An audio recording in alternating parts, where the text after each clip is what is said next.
బాగా ఆకలిస్తోంది, దాహం వేస్తోంది. మనం చల్దులు తెచ్చుకున్నాం కదా, రండి ఆ తెచ్చుకున్నటువంటి చల్దులన్నీ మనం కూర్చుని చక్కగా తిందాం అన్నాడు.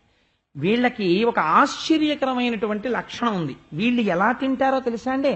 అమ్మయ్య కృష్ణ అయితే తినేద్దామని చెప్పి, ఒరే నేను కొంచెం అక్కడ కూర్చుని తింటాను, మీరు అలా కూర్చుని తినండి, మీరు అలా కూర్చుని తినండి అని ఎవడి మానాన వాడు వెళ్ళి ఎవడి క్యారేజీ వాడు ఇప్పుకుని వాడు కూర్చుని తినరు.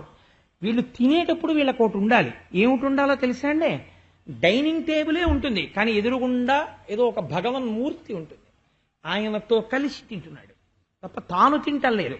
ఈశ్వరుడు తాను నివేదన చేసినది ఈశ్వరుడు స్వీకరించి నవ్వుతున్నాడు. నేనే ఇచ్చాను రా వంకాయ కూర, నేనే ఇచ్చాను బంగాళదుంపల వేపుడు అంటుంటే ముద్ద తింటుంటాడు, తలెత్తితే ఆయన కనపడుతుంటాడు ఎదురుగుండా. ఈశ్వరుణ్ణి చూస్తూ తాను తింటుంటాడు.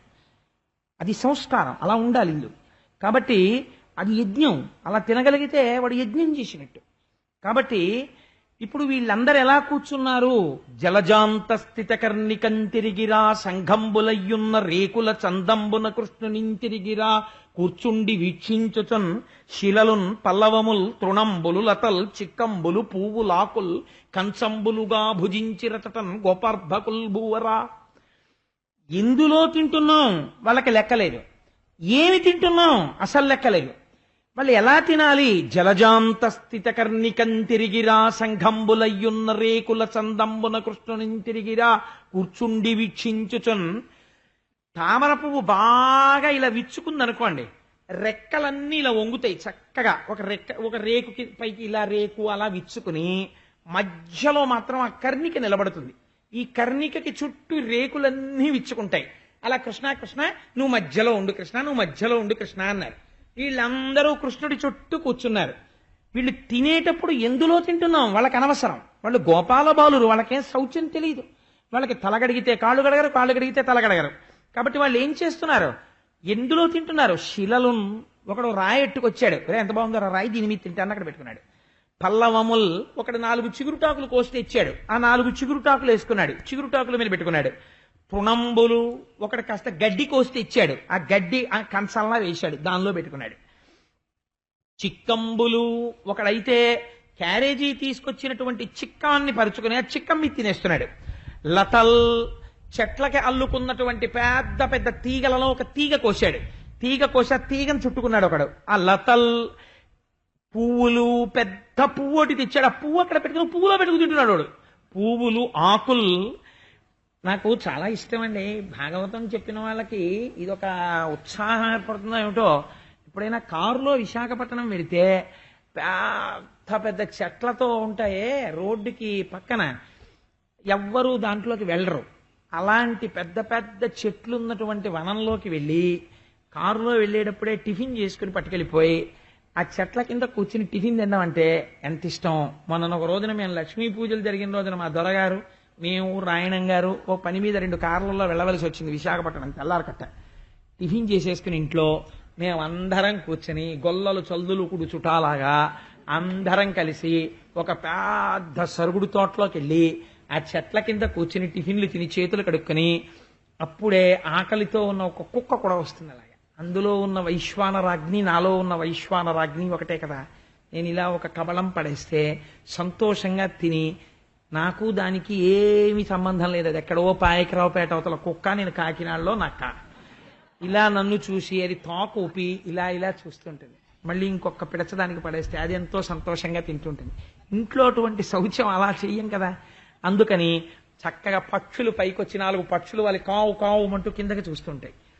ఇవన్నీ చూస్తుండగా ఓ చెట్టు మొదట్లో కూర్చుని కాస్త ఇంట్లో చేసినటువంటి మురంచద్ది తినేసి అది అక్కడ పడేసి, ఒకసారి రుద్రాధ్యాయంలో ఒక మాట అంటారు, హరికేశాయోపవీతినే పుష్టానాం పతయే నమో నమో వృక్షేభ్యో హరికేశాయోపవీతినే. ఈ వృక్షాలు పరబ్రహ్మం. ఇవాళ నేను పరమేశ్వరుడి యొక్క పాదముల దగ్గర కూర్చుని ఈశ్వరుడి పాదముల మీద విస్తరేసుకుని తింటున్నాను. నేను కదిలితే ఆకు చిరిగిపోతుందని ఈశ్వరుడు అలా నించున్నాడు పాదాల మీద. ఆయన పాదాల మీద పెట్టుకు తిన్నాను. ఈశ్వర నమస్కారం అని మళ్ళీ కారెక్కి విశాఖపట్నం వెళ్ళిపోవడం, అదొక గొప్ప సంతోషం. అలా వాళ్ళందరూ కూడా శిలలున్ పల్లవముల్ తృణంబులు లతల్ చిక్కంబులు పువ్వులాకుల్ కంచంబులుగా భుజించి రచటన్ గోపార్భకుల్ భూవర. ఆ గోపార్భకులందరూ కూడా కృష్ణ పరమాత్మతో కలిసి చుట్టూ చుట్టూ కూర్చున్నారు. కూర్చుని వాళ్ళు తెచ్చుకున్న పదార్థాలన్నీ వీటిలో పెట్టుకున్నారు. పెట్టుకుని తినడం మొదలుపెట్టారు. తినడం మామూలుగా తింటే వేరు, పోని పెట్టుకున్నదేదో అలా పెట్టుకుని నిశ్శబ్దంగా కూర్చుని ఎవడిది వాళ్ళు తినేసాడు అనుకోండి వేరు. వాళ్ళు ఎలా తిన్నారో తెలుసా అండి? మాటి మాటికి వ్రేలుమడిచి యూరించుచు ఊరగాయలు తినుచుండునొకడు. ఒకడు ఆవకాయి మాగాయి తొక్కుడు పచ్చడి తెచ్చాడు. నేను 3 పచ్చళ్ళు తెచ్చుకున్నాను, ఒక్కొక్కళ్ళ ఇంట్లో ఊరగాయ గుమగుమలాడిపోతుంది. ఇక్కడ ఆవకాయ ముక్క, ఇక్కడ మాగాయ ముక్క, ఇక్కడ తొక్కడి పచ్చడి ముద్ద పెట్టుకుని వాళ్ళు తినడం చిత్రంగా ఉంటుందండి. అసలు ఎడంచె ఈ దూష్యం పూజ ఎందు కానీ భోజనం నందు కానీ. వాడు ఆ పెరుగు ముద్ద ఒకటి తీసుకుని ఆ చల్ది ముద్ద ఎడం చేతిలో పెట్టుకున్నాడు. పెట్టుకుని అస్తమానం ఆ వేలి దగ్గర ఆవకాయ ముక్క ఇలా చూపించి ఎవరే నువ్వులు పిండి ఆవకాయ అన్నం అని నాకుతుండను. అలా ఊరించుచు ఊరగాయలు తినుచుండునొకడు. ఒకడేమో అలా ఊరగాయలు తింటున్నట్టే. నీకు నిజంగా ఈశ్వరుడు ఉన్నాడన్న విశ్వాసం ఉంటే అది భక్తి. విశ్వాసం ఉన్నది, విశ్వాసము లేదు ఎక్కడ తెలుస్తుంది? పూజలో తెలుస్తుంది. పూజ చెయ్యి, నీకు ఎంత భక్తి ఉందో తెలిసిపోతుంది. ఎందుకని? పూజ చేయడానికి కూర్చున్నప్పుడు నిర్మాల్యం తీయడంలోనే భక్తి తెలిసిపోతుంది.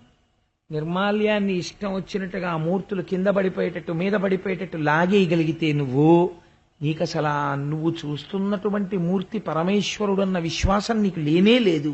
అది నేను కొందెచ్చుకున్న ప్రతిమ. దాంట్లో భగవంతుడు ఎందుకుంటాడండి? ఉంటాడేమో, నీకు రక్షణ ఇవ్వడు. ఆయన ఈశ్వరుడు, అంతటా నిండి నిబిడీకృతమైన పరమాత్మ నా చేత ఆరాధన అందుకోవడానికి నా ఇంటి ఈశాన్యమునందున్న పూజామందిరమునందు వేయించేసి ఉన్నాడు. కాబట్టి నేను లోపలికి వెళ్ళినప్పుడు ఆయనకి జవాబుదారి. నేను చాలా మర్యాదతో వెళ్ళాలి. వారి దగ్గరికి వెళ్ళినప్పుడు అబద్ధం అన్నది ఇక్కడి నుంచి కూడా రాకూడదు. నా దోషము వారి పాదముల దగ్గర నేను అంగీకరించాలి. వాడు శ్రీచరణుడై నా ఇంట ఉన్నాడు అని ఎంతమంది చెయ్యగలరు? ఆయన పాదాల మీద పువ్వులు నేను తీయగలుగుతున్నాను అని మీరు తీస్తున్నారనుకోండి, అప్పుడు తెలిసిపోతుంది మీరు పూజ చేస్తుంటే మీకు విశ్వాసంతో చేస్తున్నారా, అవిశ్వాసంతో చేస్తున్నారా. భక్తి అన్నది ఇట్స్ ఎన్ ఎక్సర్సైజ్. పూజని బట్టి తెలిసిపోతుంది. మీకు ఇక్కడ విశ్వాసం ఎంత ఉందో మీరు చేస్తున్న పూజలో తెలుస్తుంది. అది బింబ ప్రతిబింబ సదృశ్యంగా ఉంటుంది. మీ లోపల ఉన్న విశ్వాసము ఆవిష్కృతమయ్యేటటువంటి సమయము. కాబట్టి పూజ ఒకడి కోసం చేసేది కాదు. బాగా జ్ఞాపకం పెట్టుకోండి. బాగా విభూతి పెట్టేసుకుంటే, బాగా పెద్ద బొట్టు పెట్టేసుకుంటే నన్ను ఒకడు నమ్ముతాడేమో, నేను రోజు స్తోత్రాలు గట్టిగా చదివితే మా పై పోషణలో ఉన్నాయని చాలా భక్తులు అనుకుంటారేమో అని పూజ ఎప్పుడు చేయకూడదు. ఆయనకు అన్నీ తెలిసి మీరు ఎందుకు చేస్తున్నారో ఆయన కోసమే పూజ అంతే, మీకోసమే పూజ అంతే. సరే, అందుచేత ఇప్పుడు ఆ ఆర్తితో ఉన్న వాళ్ళకి తాను వెంటనే కనపడాలి. వెంటనే కనపడాలంటే ఈ కొంగ వదిలేయాలి. కొంగ వదిలేయాలంటే కొంగ భరించలేనిది అవ్వాలి. కొంగ భరించలేనిది అవ్వాలంటే తాను అగ్నిహోత్రం అయిపోయాడు. ఆయన అగ్నిహోత్రం అవగానే అది కక్కేసింది బయటికి. కక్కింది కానీ కక్ష తీరలేదు. అరే, మింగినప్పుడు లేదు, కంఠంలోకి వెళ్ళాక నాకు మంట పెట్టినట్టు అనిపించింది. ఈ పిల్లవాడిని వదిలిపెట్టకూడదు. వీణ్ణి నా ముక్కు చంపుటములతో పొడి చేసి చంపేస్తాను, చంపేసి మింగేస్తాను అని ఆ 2 చంపుటములు పెట్టి పొడుస్తూ వెంటపడింది. ఆయన వెంటపడితే ఆ కృష్ణ పరమాత్మ క్రక్కి మహాఘోషముతో చక్కగా తను పొడువరాగ చెంచులు 2 సృక్కగ పట్టి తృణముక్రియ గ్రక్కున హరిచీరే బకుని కలహోత్సకుని. ఈ మాట ఈ పద్యంలో మీరు చాలా విషయాల్ని ఎర్రసిరాతో అండర్లైన్ చేసుకుంటే మీకు జీవితం అనబడేటటువంటి నాటక రంగాన్ని చాలా సంతోషంగా ప్రతి క్షణం మీరు సినిమా చూడవచ్చు. ఎందుకో తెలుసా అండి? Once you recognize the people, మీరు మనిషిని గుర్తుపట్టేసి లోపల ఈ స్థాయి ఇది అని మీరు నిర్ణయించుకుంటే మీరు ఆ తర్వాత కర్టెన్ మీద సినిమాయే చూడవచ్చు. ఎందుకో నేను మాట చెప్తాను చూడండి. పోతన గారు ఇందులో మాట అంటున్నారు, ఆ చంపుటములు పెట్టి కొట్టుకుంటూ వస్తున్నటువంటి ఆ పక్షి ఎవరు? కలహోత్సకునిన్ అంటే దెబ్బలాటకి సిద్ధముగా ఉన్నవాడు. కలహోత్సాహం అంటే ఏంటి? దెబ్బలాటకి సిద్ధపడుతున్నవాడు. వీణ్ణి చంపుటములు 2 చేతులతో పట్టుకుని గడ్డి పరక చీల్చినట్టుగా చీల్చేసి ఆ పక్షిని చంపేశాడు. అంతే అది. కానీ ఆ పక్షికి కొంగగానే ఎందుకు రావాలి ఆ రాక్షసుడు? ఒకవేళ వచ్చాడు, వస్తే కృష్ణ పరమాత్మ లోపలికి వెళ్ళి బయటికి ఎందుకు రావాలి? అలా రాకుండా చంపకూడదా? అలా బయటికి వచ్చి ఎందుకు చంపాలి? 3, కలహోత్సకునిన్న బిరుదు ఆ రాక్షసుడికి ఎందుకు వెయ్యాలి? పోతన గారి రచనలో కానీ వ్యాసుడి రచనలో కానీ భాగవతంలో ఒక మర్యాద ఉంటుందండి. మీరు శ్లోకం చదివినప్పుడు కానీ పద్యం చదివినప్పుడు కానీ ఒక విషయాన్ని పట్టుకోవాలి. ఒక్కొక్కసారి వాళ్ళకొక విశేషణం వేస్తారు, పోతన గారు కానీ వ్యాసుల వారు కానీ. ఆ విశేషణాన్ని మీరు గట్టిగా పట్టుకుంటే మీకు ఎంత పొంగొచ్చేస్తుందంటే అసలు ఇలా ఎలా చెప్పగలిగారు ఆయన అనిపిస్తుంది. మీకు చాలా గొప్పగా అనిపిస్తుంది. మీకు ఒక సినిమా కనపడుతుంది తెర మీద. ఇప్పుడు మీరు అన్వయం చేయండి.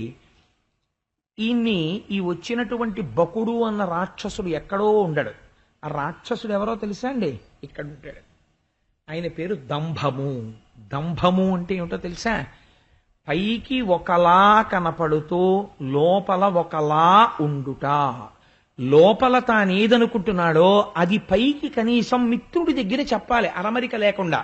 అలా చెప్పలేకపోతే అది మంచి మాట కావచ్చు, ఇంకొకటి కావచ్చు. అలా చెప్పగలిగిన ధైర్యము లేకపోతే, అలా మాట్లాడలేకపోతే దంభము లోపల ప్రవేశించినట్టు.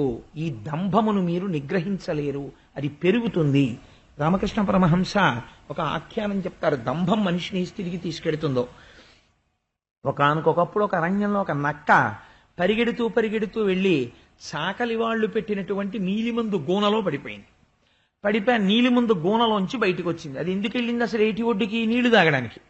అది వెళ్ళి ఏటిలో నీళ్లు తాగుదామని నోరు పెట్టింది. నోరు పెట్టేటప్పటికి ఒక నీలి నక్క ఒకటి కనపడింది దానికి. అది అనుకుంది, ఓహో, సృష్టిలో ఇప్పటి వరకు నాలాంటి రూపం లేదు. నీలి మందులో కదా పడ్డాను, నా ఒళ్ళంతా నీలం అయిపోయింది.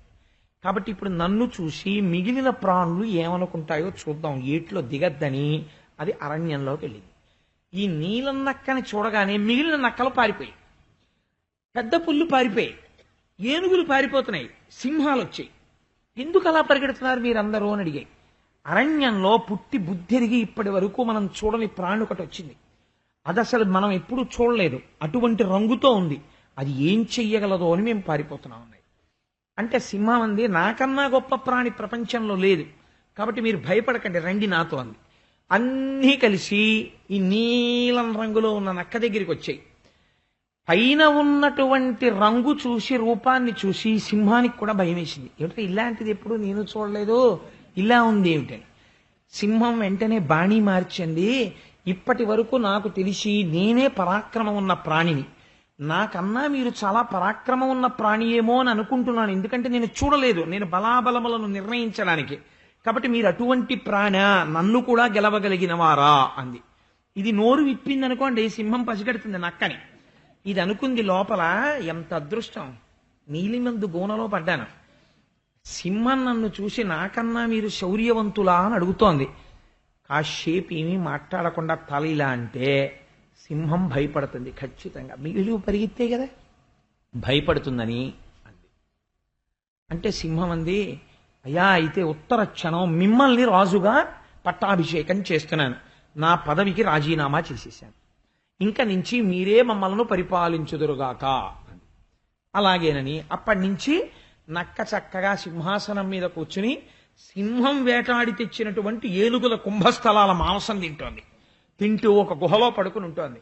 ఎక్కువ దర్శనం ఇవ్వదు ఎవరికి, ఎప్పుడో ఒకసారి దర్శనం ఇస్తుంది. అలా కాలం గడిపేస్తోంది. లోపల మాత్రం బెరికే. ఎందుకని? నోరు విప్పి ఎక్కువ మాట్లాడినా, ఎక్కువ నడిచినా, ఎక్కువ పరిగెత్తినా, రంగు వెలిసిపోయినా దీని బతుకైపోయినట్టే. సింహం ఏమే నీకా, నేను ఇన్ని తెచ్చానని అడుగుతుంది. అందుకని పైకి తాను అలాగే ఉండాలి, లోపల తానెవరో తనకి తెలుసు. కాబట్టి ఇలా ఉంది. ఒకనాడు కొన్ని ప్రాణుల్ని తీసుకుని పెద్ద మహారాజా వారు వెళ్ళినట్టు అరణ్యంలోకి విహారయాత్రకు వెళ్ళింది. దాని కర్మ కొద్దీ హోర్న వర్షం పడింది. వర్షం పడేటప్పటికి దీని ఒంటికున్న నీలి రంగు వదిలేసింది. వదిలేయగానే నక్కలు చూసి, ఓసి తుంటరి నక్క నువ్వా అన్నాయి. ఈ వార్త సింహానికి తెలిసింది. ఆ తర్వాత ఇంక నేను చెప్పక్కర్లేదు. కాబట్టి దంభము ఏం చేస్తుంది అంటే చిట్ట చివరికి తననే సంహరిస్తుంది. ఈ దంభము పైకి ఒకలా కనపడుతుంది, లోపల ఒకలా ఉంచుతుంది. ఇది ప్రతి క్షణం వెన్నంటి వస్తూనే ఉంటుంది. మీరు చూడండి, మనస్సుకి ఒక లక్షణం ఉంటుంది, దాన్ని ప్రయత్నపూర్వకంగా గెలవాలి. ఇంగ్లీష్లో ప్రిజుడీస్ అంటారు. ఇప్పుడు ఎవరో వస్తున్నారనుకోండి, వారిని చూడగానే నాకు అనుమానం వస్తుంది, అయ్యోయ్ జాగ్రత్తగా ఉండాలి రోయ్, మనం ఈయనతో మనిషిని చూస్తే అనుమానంగా ఉందంటాడు. ఆయన మహాపురుషుడై ఉండొచ్చు, నీకు ఎందుకు అలా అనిపించాలి? కాబట్టి మనస్సుని తెల్లటి వస్త్రంలా, తెల్ల కాగితంలా ఉంచుకుని తొందరపడి నిర్ణయాలకి రాకుండా ఇక్కడ ఏదుందో దాన్ని మధురమైనటువంటి మాటతో చెప్పి కార్యక్రమాన్ని దిద్దగలిగినటువంటి సమర్థత ఉండాలి తప్ప ప్రతి క్షణం లోపలొకటి పైకొకటి, లోపలొకటి పైకొకటి, లోపలొకటి పైకొకటి ఉంటున్నాం అనుకో, అది దంభం, మహాపాప కార్యం. ఇది ఏం చేస్తుందంటే, ఈ పరిస్థితికి అలవాటు పడిపోతే పైకి ఒకలా ఉంటాడు, లోపల మాత్రం ఒకలా ఉంటాడు. ఈ లోపల ఉన్న తత్వాన్ని చూసేవాడు ఒక్కడే ఉంటాడు, వాడు ఈశ్వరుడు, వాడు కనిపెడుతుంటాడు. లోకం నిన్ను కనిపెట్టలేదని నువ్వు అనుకుంటున్నావు, కానీ ఈశ్వరుడు కనిపెడుతున్నాడు. ఈశ్వరుడే దెబ్బ కొట్టిన నాడు నువ్వు ఇంకా నడుమెత్తలేవు. ఆ స్థితి తెచ్చుకోకూడదు. లోపల ఎలా ఉన్నావో పైకి అలాగే ఉండడానికి కనీసం కొంత ప్రయత్నం ప్రారంభం చెయ్యాలి. అది మనం చెయ్యలేము. కాబట్టి ఏం చెయ్యాలి అంటే, ఈ దంభమునకుండే లక్షణం ఏమిటంటే, అది సత్యముగా ఉండడాన్ని అంగీకరించదు. సత్యమే ఈశ్వరుడు, సత్యమును గ్రసిస్తుంది. అది సత్యం అంటే కృష్ణుడిని తినేస్తానంటుంది. కానీ ఇప్పుడు కృష్ణుడు ఆ సత్యము లోపల ఉండాలంటే, పైన లోపల ఒకేలా ఉండాలంటే మన వల్ల కాదు. మనం ఏం చెయ్యాలి? ఎప్పటికప్పుడు లోపల ఎలా ఉన్నామో పైన అలా ఉండే ప్రయత్నం మీరు మొదలు పెడితే కష్టం, మీకు తెలియకుండానే దంభానికి వశులవుతారు. కాబట్టి ఏం చెయ్యాలంటే, భగవంతుని యొక్క స్మరణ చేస్తుండాలి. కృష్ణ కృష్ణ కృష్ణ, గోవింద, నారాయణ, ముకుంద, శివ, మహేశ్వర అని లోపల అనుకుంటున్నారు అనుకోండి, ఈ నామము ఏం చేస్తుందంటే మనస్సుని నిరంతర ప్రక్షాళనం చేస్తుంటుంది, అస్తమానం తుడిచేస్తుంటుంది. చాలా గమ్మత్తైనటువంటి ప్రాణులు ఉంటాయి ప్రపంచంలో, అవి చాలా అశుభ్రమైనటువంటి వాటి మీద వాళ్తాయి, కానీ వాటికి మాత్రం ఏ అంటురోగం రాదు. అవి అంటురోగాలు తీసుకొస్తాయి. మీరు ఈగ చూడండి, ఇలా ఇలా తుడిచేసుకుంటూ ఉంటుంది ఎప్పుడు. అందుకే రామకృష్ణ పరమహంస అంటారు, నీవు జీవితంలో బాగుపడాలంటే నేను కొన్నిటిని చెప్తాను, వాటిని ఆదర్శంగా పెట్టుకో చాలు. ఇంకా నీకు అసలు నిజంగా ఇంతకన్నా ఆదర్శవంతమైనవి నీకు ప్రపంచంలో అక్కర్లేదు అంటాడు. ఏవి? ఒకటి చీమని నువ్వు ఆదర్శంగా తీసుకో. ఎలా? ఇంత పంచదార ఇంత ఇసక కలిపేసి తీసుకొచ్చి అక్కడ పోసేస్తే పంచదార రేణువులన్నీ ఏరి తీసుకెళ్లిపోయి ఇసకనంతటినీ వదిలేస్తుంది చీమ. ఈ జగత్తులో సారవంతమైన విషయమును గ్రహించి అసారవంతమైన విషయమును విడిచిపెట్టడం నేర్చుకో. పదిలం చేసుకో లోపల, ఇది నేర్చుకో. 2, బాతులా బ్రతుకో. బాతు తెల్లగా ఉంటుంది. ఎక్కడ ఉంటుంది? బురదలో ఉంటుంది. ఆ బాతు మీదకి బురద చుక్కొచ్చి పడుతుంది. వెంటనే మీరు ఎప్పుడైనా బాతుని చూడండి, చిత్రంగా ఉంటుంది అంటుంది, అనగానే టకటకటకలు ఆడుతుంది శరీరం. ఆ బాతు మీద ఉన్న బురద చుక్క కిందకి జారిపోతుంది. జారిపోయి తెల్లగా మల్లెపూలా ఉంటుంది. ఉండేది ఎప్పుడూ బురదలో ఉంటుంది. నేనండి ఇలా అయిపోవడానికి కారణం, నేను ఫలానా వాళ్ళతో తిరిగాను, నా కంపెనీ మంచిది కాదు, నేను అలాంటి వాళ్ళతో ఉన్నాను అని అనకూడదు. బాతు బురదలో ఉండి బురద అంటలా నీకెందుకు అంటుతోంది? నువ్విక్కడ స్వచ్ఛంగా ఉంటే నువ్వు ఇతరుల్ని మార్చగలవేమో, ఇతరులు నిన్ను మార్చలేరు. నీ దగ్గర ధీశక్తి లేదు. నీది పిరికి మనస్సు. నువ్వు తొందరగా వశుడవైపోతావు దుర్గుణములకు. అంటే నీ మనస్సు బలహీనం. దాన్ని పదిలము చేసుకోవడం మానేసి, శక్తివంతము చేయడం మానేసి, చీడాపీడా తొలగించడం మానేసి ఇతరుల యందు దోషమును ఆరోపిస్తున్నావు నువ్వు పాడవడానికి. అది నీ ఇంకొక పెద్ద దోషం. కాబట్టి నువ్వు ఎలా ఉండాలి? బాతులా ఉండడం నేర్చుకో, హంసలా ఉండడం నేర్చుకో. హంస పాలని నీటిని కలిపి పెడితే పాలు తీసుకుని నీరు విడిచిపెడుతుంది. జగత్తు యందు బ్రహ్మమును దర్శనం చేసి జగత్తుని విడిచిపెట్టడం అలవాటు చేసుకో. నువ్వు ఈ 3 అలవాటు చేసుకుంటే నీకు ఇంకింతకన్నా గొప్ప విషయం అక్కర్లేదు. గురువు దగ్గరికి వెళ్ళేటప్పుడు సద్గురువు దగ్గరికి వెళ్ళు. నోరు విప్పితే అప్పటికది కఠినంగా ఉండొచ్చేమో, కానీ ఆయన నోటి వెంట వచ్చిన మాట తప్పకుండా నిన్ను ఉద్ధరించగలిగినదే. ఆయన సదుద్దేశ్యముతో మాట్లాడతాడు. అటువంటి గురువు దగ్గరికి వెళ్ళు. పరమహంస ఓ మాట అంటారు, ఆయన ఒకసారి ఒక బిల్వవనంలోకి వెడుతున్నారు. వెడుతుంటే ఒక కప్ప అరుస్తోంది. ఆ కప్ప అరిచింది అరిచింది అరిచింది అరిచింది అరిచింది. అయ్యో పాపం, కప్ప ఏదో చాలా బాధలో ఉంది, చీకట్లో ఎక్కడో అంత అరుస్తోంది అనుకుని ఆయన వెళ్ళిపోయారు. మళ్ళీ తిరిగి వస్తున్నారు. తిరిగి వస్తుంటే శిష్యుడితోటి మళ్ళీ కప్ప అరుస్తూనే ఉంది. ఏంటి కప్ప ఇంత ఆర్తితో అరుస్తోంది, దీపం పట్టరమ్మని చూశారు. చూస్తే ఒక బురదపాం తను మింగలేనంత పెద్ద కప్పని పట్టుకుంది. పరమహంస అన్నారు, యోగ్యుడు కాని గురువు చేతిలో పడిన శిష్యుల్లా ఉంది కప్ప అన్నారు. అదేమిటి అన్నారు శిష్యులు. అది త్రాచుపాం అయి ఉంటే ఈ కప్ప చచ్చిపోను, అది బురదపాం కాకపోతే కప్ప వెళ్ళిపోను. అది వదలదు, సంపదు. గురువు అవతల వాడిని ఉద్ధరించడు, వదిలిపెడితే శపిస్తానంటాడు. బురదపాము లాంటి గురువు దగ్గరికి వెళ్ళకు, బురదపాము నోట పడ్డ కప్పలా పాడైపోతావు. ఈశ్వరుడు యందు మాత్రమే మమేక బుద్ధి కలిగినటువంటి గురువులను ఆశ్రయించు అని రామకృష్ణ పరమహంస నోరు విప్పితే మహానుభావుడు దంభము ఎలా ఉంటుందో బురదపాముకి త్రాచుపాముకి చెప్పారు ఆయన మహానుభావుడు. అందుకే నాకు ఆ పరమహంస అంటే నిన్న చెప్పాను కదా, నాకు చాలా ప్రాణాలని, అందులో అదొకటి. అందుచేత ఎంత గొప్పగా చెప్తారో చూడండి. కాబట్టి ఆ దంభమును మీరు ప్రయత్నపూర్వకముగా మీరు కాదనలేరు, దంభమును తప్పించుకోలేరు. కానీ ఆ దంభమును తప్పించుకోవడానికి చెయ్యవలసింది గోపాల బాలురు ఏం చేశారు? కృష్ణ కృష్ణ కృష్ణ అన్నారు. కృష్ణుడు లేకపోతే ప్రాణము లేని ఇంద్రియముల వలె అయిపోయారు. కాబట్టి దంభమన్నది ఉంటే చేసేది ఏమిటంటే సత్యాన్ని మింగుతుంది. అందుకని కృష్ణుడు మింగబడాలి ముందు. ఆర్తి చెందేవాడు ఉంటే అగ్నిహోత్రమై బయటికి రావాలి, దంభాన్ని చీల్చాలి. చీలిస్తే ఇప్పుడు కృష్ణుడు ఎవరికి దక్కాడు? గోపాల బాలురకు దక్కాడు. గోపాల బాలురు దక్కించుకున్నారా? కృష్ణుడు తనంత తాను గోపాల బాలురికి దక్కాడా? చెప్పండి. కృష్ణుడే దక్కాడు, వాళ్ళు దక్కించుకోలేదు. ఎలా తనని వాళ్ళకి ఎలా దక్కించుకున్నాడు? వాళ్ళు కృష్ణ అన్నందుకు, ఆర్తితో ఉన్నందుకు. నువ్వు అలా ఉండు చాలంతే. ఈశ్వరుడున్నాడు, ఆయన గురించి ఆర్తితో ఉండు, ఆయన గురించి నామని చెప్పు, ఆయన ఉన్నాడని నమ్ము చాలు. నీ దంభం ఆయన తీసేస్తాడు, తీసి నిన్ను పుణ్యపురుషుడుగా ఆయన మార్చగలడు అని ఒక అద్భుతమైనటువంటి ఆఖ్యానమును మనకి వివరణ చేశారు. ఆపదల మీతనాపద లీపాపని చెంది తొలగే ఈయర్భకుపై వేవడిన కలులు దహనుని వైపుల శలభముల పగిది పడిరి ధరిత్రిన్.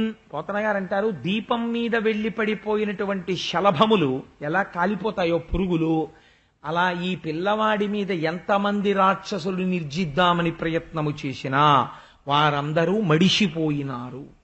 ఇక్కడ భగవంతుణ్ణి నిలబెట్టడం ఒక్కటి చేతనైతే చాలు. ఆలయం కట్టాడు, బంగారు గోపురం పెట్టాడు, బ్రహ్మాండమైన ముఖమంటపం కట్టాడు, అద్భుతమైనటువంటి. ఇది కూడా రామకృష్ణ పరమహంస ఉపాఖ్యానమే, నేను సొంతంగా చెప్తున్నది కాదు.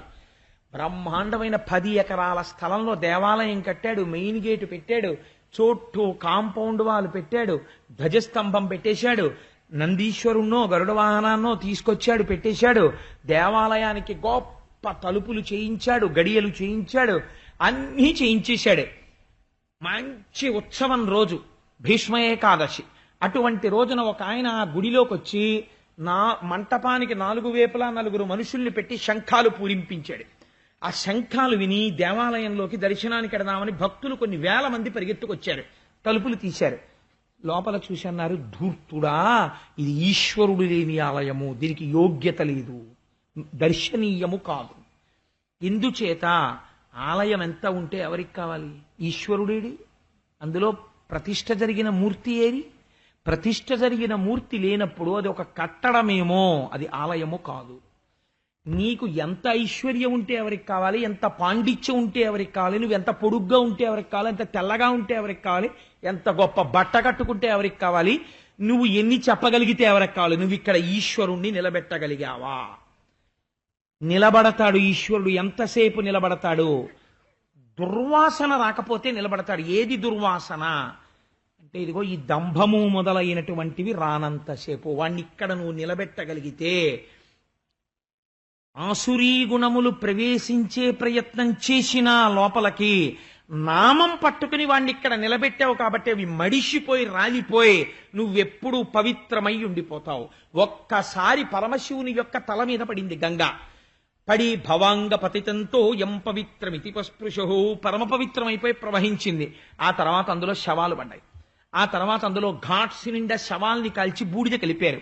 ఆ పైన ఘాట్లో శవాన్ని కాల్చి నిమజ్జనం చేసేస్తారు ఆ బూడిద. ఇక్కడే ఒకడు ములుగుతోంది గంగా. శంకరుడు యొక్క మూర్ధన్య స్థానములకు తగిలి శరీరములకు తగిలి కింద పడింది.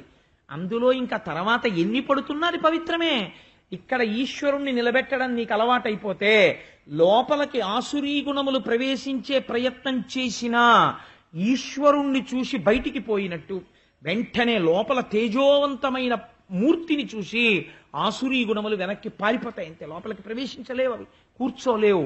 కాబట్టి గోపాలబాలుడు కృష్ణుడి గురించి ఆర్తి చెందినట్టు మనుష్య జన్మలోకి వచ్చావు కనుక నువ్వు భగవంతుడి గురించి ఆర్తి చెందడం నేర్చుకో. ఇది వేరొకరి యొక్క ప్రబోధము చేత వచ్చేది కాదు. నీ అంత నువ్వుగా పరిశీలనము చేసుకోవాలి. చేసుకుని భగవంతుడి గురించి ఆర్తి భక్తి అలవాటు చేసుకోవాలి. అది మాత్రమే రక్షించగలదు, అన్యములు రక్షించలేవు. కాబట్టి అలా ఆనాడు ఆ బకాసుర వృత్తాంతమనందు భగవానుడు రక్షించినటువంటి ఒక మహోత్కృష్టమైన ఆఖ్యానాన్ని ఆవిష్కరించి ఒకానొకనాడు కృష్ణ పరమాత్మ పిల్లలందరితో కలిసి వెనక్కి తిరిగి వెళ్ళిపోతుంటే ఆయనకు ఒక ఊహ వచ్చింది. రేపటి రోజున మనందరం కలిసి వనభోజనాలకు బయలుదేరదాం. కాబట్టి పిల్లలారా, మీ అందరూ కూడా ప్రొద్దున్నే బయలుదేరేటప్పుడు చక్కగా చిక్కాలు పట్టుకుని అందులో మీకు ఇష్టమైనటువంటి మధురమైన పదార్థాలు పట్టుకుని ఆ చిక్కాలకి తగిలించుకుని రండి, మనందరం కలిసి వెడదాం. అరణ్యంలోకి వెళ్ళి కూర్చుని అందరం కలిసి ఆ తెచ్చుకున్నటువంటి చల్దులు ఆరగిద్దాం.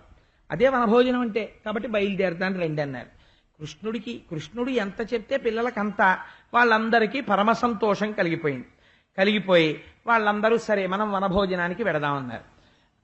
ఈ పిల్లలందరూ వనభోజనానికి వెడుతున్నారు కదా, కొంచెం వాళ్ళకి ఇంట్లో ఉన్న మంచి మంచి వస్తువులన్నీ తీసుకున్నారు. పోతన గారు దాని మీద ఎంత గజ్జిచ్చారోనండి, నిపజ్యాలు ఇచ్చారో. నిజంగా వాళ్ళకి అమ్మ బంగారు ఆభరణములు పెట్టింది, బంగారు గొలుసులేసింది, బంగారు గాజులేసింది, కంకణాలు పెట్టారు.